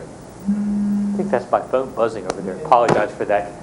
So the board is up for, everybody's looking and the board is up in November. Is the sheriff? No. 2 more years? The judges are Prosecutor? okay. Prosecutor's okay, but it's just the commissioners okay. Just the commissioners? Oh, just those darn commissioners. Yeah. All 7 of us. I know, all 7 of you. So, Just an interesting dynamic. Yeah, but I have to add, I cannot envision any commissioner, newly elected or otherwise, not willing to educate themselves, and that's what we're talking about here. So I'm not really concerned about that. No, and the reality is that you're going to have some tenured folks that are going to stay on. That's probably going to be the case. You'll have a little bit of a learning curve, but this has been a fairly public process so far. So between now and November, which is not a long period of time. Okay, can we do a number 4? I think you have to involve the public. So it's public meetings or? begin the public process, or what? A second committee? I think you, at that point, you form the citizens committee if the recommendation is to go forward with some type of plan. I've heard 2 different things. One is begin to inform the public, and the other is to form a committee once you've identified what the decision is, so they can be part of educating their peers in the community. So I've heard. I think the planning process and the analysis of what comes out of the consultant's decision and the recommendations from the Justice and Jail Committee. Okay. Somebody provide input into the process. Yes. Is that the same as what you're saying, Sonny, in terms of I think that it's important that the public is brought in prior to the final recommendation of the Jail Justice Committee and the consultant, because they need to hear that information. I don't believe that the community as a whole can get buy-in when they're told, this is what they tell us we need to do. They want to hear from the expertise, if you will, that yes, these are your problems, these are the things you're doing well, and these are your shortfalls, and these are the ways that you can eliminate or reduce your shortfall. So is the task to develop a public involvement strategy? That would involve when they get involved, who gets involved, what's the process for including them in some of the decision making? Is that what I'm hearing?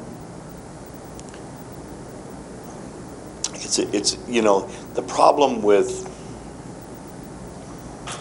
involving the public in these kind of processes are always difficult in giving the public the opportunity to have part of the decision-making process, because it's just simply too damn complicated.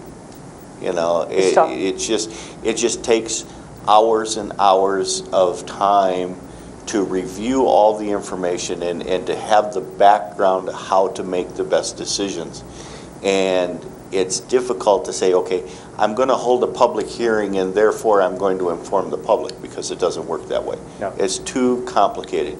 You can't do a 30-minute presentation on why we need a new jail or why we need to remodel the existing jail. It's too complicated. You know, with those of us in this room have all been involved in this program for a long time, and it's still going to take us 6 hours to evaluate your examination in the last 3 days. You know, it's too complicated. You can't just think that you can do a public hearing, public presentation on your needs for a new jail and think you've informed the public, because it doesn't work. Okay. And then we got a question in the back.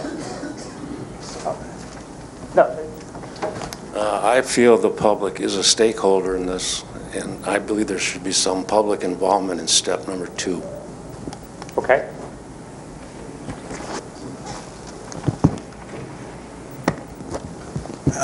If you're looking for a step number 4, my opinion is that the Justice Committee, basically Criminal Justice Needs Assessment Committee, has to produce a report that takes step by step, addresses each step in the decision points, and comes up with what can be done now and what is the long-term outlook for all those things. You know, where are we headed? Kind of makes a general assessment of what we can do now and what we must do in the future.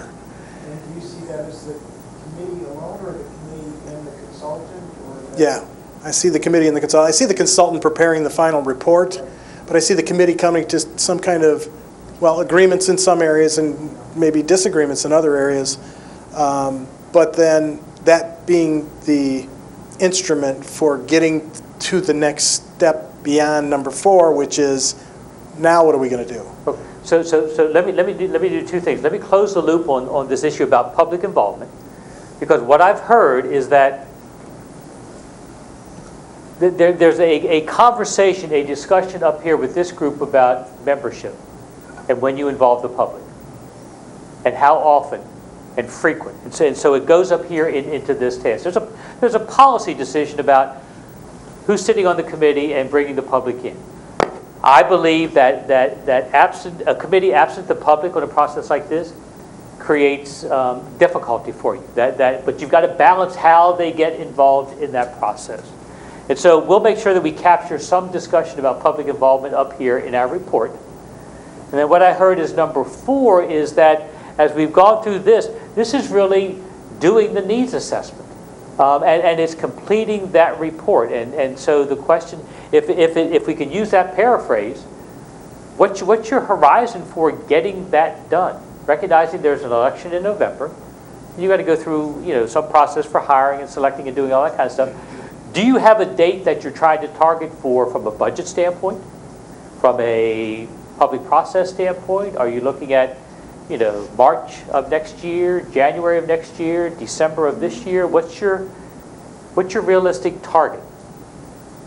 Recognizing decision-making can be deliberate. You kind of have to know, you have to know how long it takes to get through each step of those each decision point, and how long it takes that committee to do its work. Do you have an urgency to get something done? Do you have a need to have something done quickly? No. Okay. So let me offer this. That you don't put a date on this yet, because you don't know everything about how long it's going to take. But you know it's your next step. It's that final step there. We can identify who's participating in it because it's this group up here and other folks that are there. We know there's certain steps that are going to be undertaken to complete that. But let it percolate a little bit. I'm a firm believer in establishing end dates, because if you don't establish an end date, it can take forever. But for today's purposes, you may not know enough to establish that milestone end date at this point in time. You don't have a crisis in your facility in terms of a wall crumbling down. You're not that house wherever it was on some lake that's ready to fall into the water that I saw because a cliff fell down. You're not that. But it doesn't mean that you delay decision-making either as a part of this process. But let the group kind of figure out what that date is. That also doesn't mean they have to wait till this is done to make any changes. Right. The Exactly. committee and the consultant, you could start talking about some some system-wide changes to alleviate crowding. It is not uncommon to see a couple of tracks coming out of this needs assessment where we have policy issues, things that can be done relatively quickly that are low budget impacts, and you make them as your tier one kind of stuff while you're working on physical plant issues and you continue to work on that, and those take longer because it's brick and mortar solutions. And so you take these two tracks and you have them working as companions to each other. We're also going to be going into a budget process now. So someplace in here, we have to establish a budget for this particular organization or this group as to how much we're going to put and how we're going to fund it. So what's your budget cycle? It has to be established before the end of October. Okay. So, we're going to have that discussion here, with coming rather shortly. You're going to have it as it relates to the committee and Yep. potential outside resources. You're going to have to put some kind of a line item together. Right. Fair enough. Bob says he has in his budget. You don't have to worry about it. Yeah. I don't think so. Nobody in my budget if you put it there. Yeah. Keep your overtime under control and we can cover it. I know. Gosh. Okay. I just want to...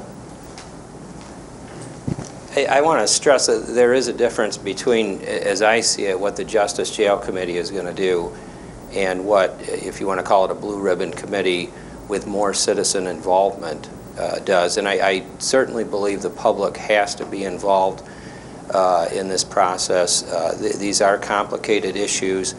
Most people, when you say, well, we want to build a new jail, they think, oh, you just want to lock more people up. But they don't know about some of the things that have been talked about here, such as, if we had a work release that was part of the jail, we could have more people out working during the day, and that would be a great thing. Or we could have a prisoner reentry program that was through the jail, and that would get more inmates incorporated back into society and become working, productive citizens.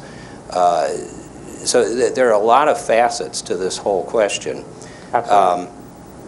But the difference as I see it is that with the Justice Jail Committee, you're talking about the judges in particular, whether they're going to be flexible on some of their decision-making. If the judges say, well, we'll just expand our community corrections program, we'll double the capacity, and there goes the problem, I suppose you don't have to go any further with it. But if they are adamantly opposed to that, they feel they've done everything they could to expand community corrections and we're at the tipping point, then there's no reason to go any further with that. And that's something that is within their purview. Yep, There's no changing that. So limited public involvement, I think maybe having a citizen member of that committee makes some sense. But if you end up with a committee like Sonny was talking about with a Blue Ribbon Committee of 25 people, I think that's just going to be chaos. I think that's what should happen further down the road when we're trying to make decisions about how to or what we want to go forward. It is a tough balance, and I'm not envious of that challenge to you all. Many of you are public servants, for lack of a better word. You're elected by the citizens, and you serve at their pleasure. And so you have an obligation for that. But then how do you balance that public involvement in some of the decision-making that they've entrusted you with? And that's the real balance. And so I think that's going to be a big conversation that you're going to have as you go forward. You've got a track record of history of what you've done with the previous project. And so you build on that. You know things that didn't work exactly how you wanted to do it before and things that might have been very positive. And that's how you go forward. So that is a tough one. Two ways of involving the public that I've been involved in before that I think.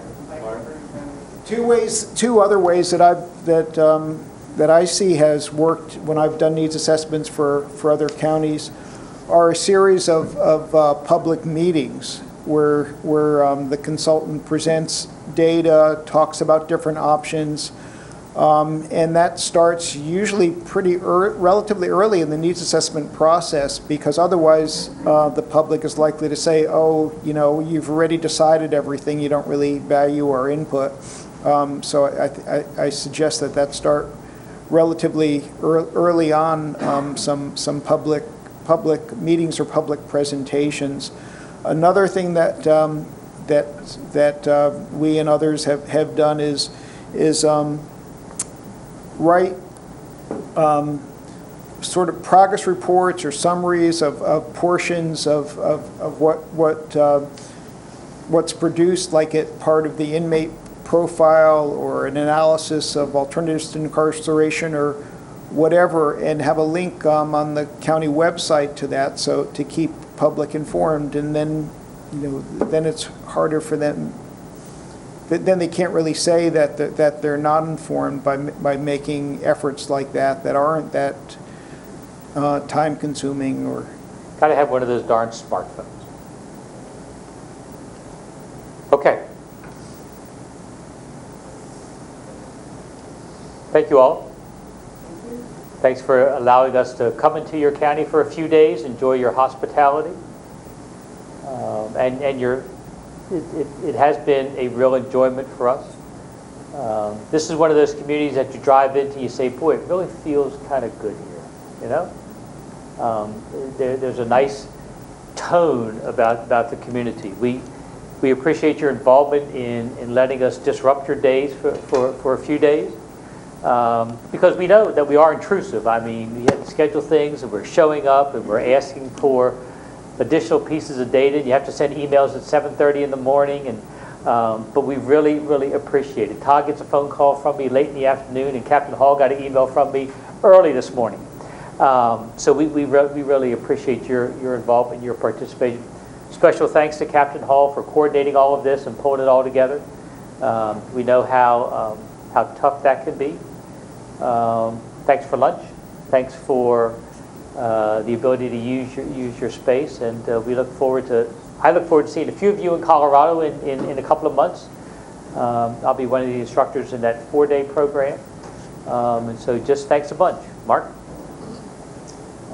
Basically ditto. Thank you very much. You've been a great group to work with. Thanks for your support and your input and a ton of data that you provided even before we got here, and then getting more data while I've been here. It's been a pleasure. Thank you. Well, we apologize for the less than stellar weather. Yeah. You know, living in Colorado, where humidity averages are sometimes 25%, my hair's a little thicker when I come back to something like this, so it's nice.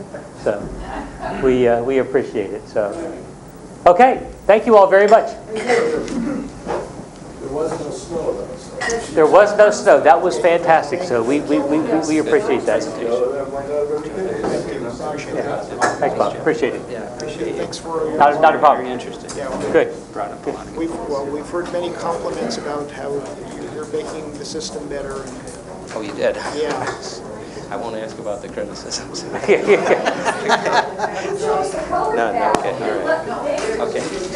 He's an extraordinary prosecutor. Everybody likes him. Well, that's good to hear. Thank you. Oh, I know. Unless, I'm going to be, we'll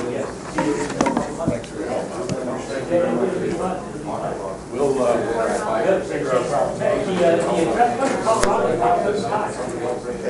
Okay, good. Glad you're here.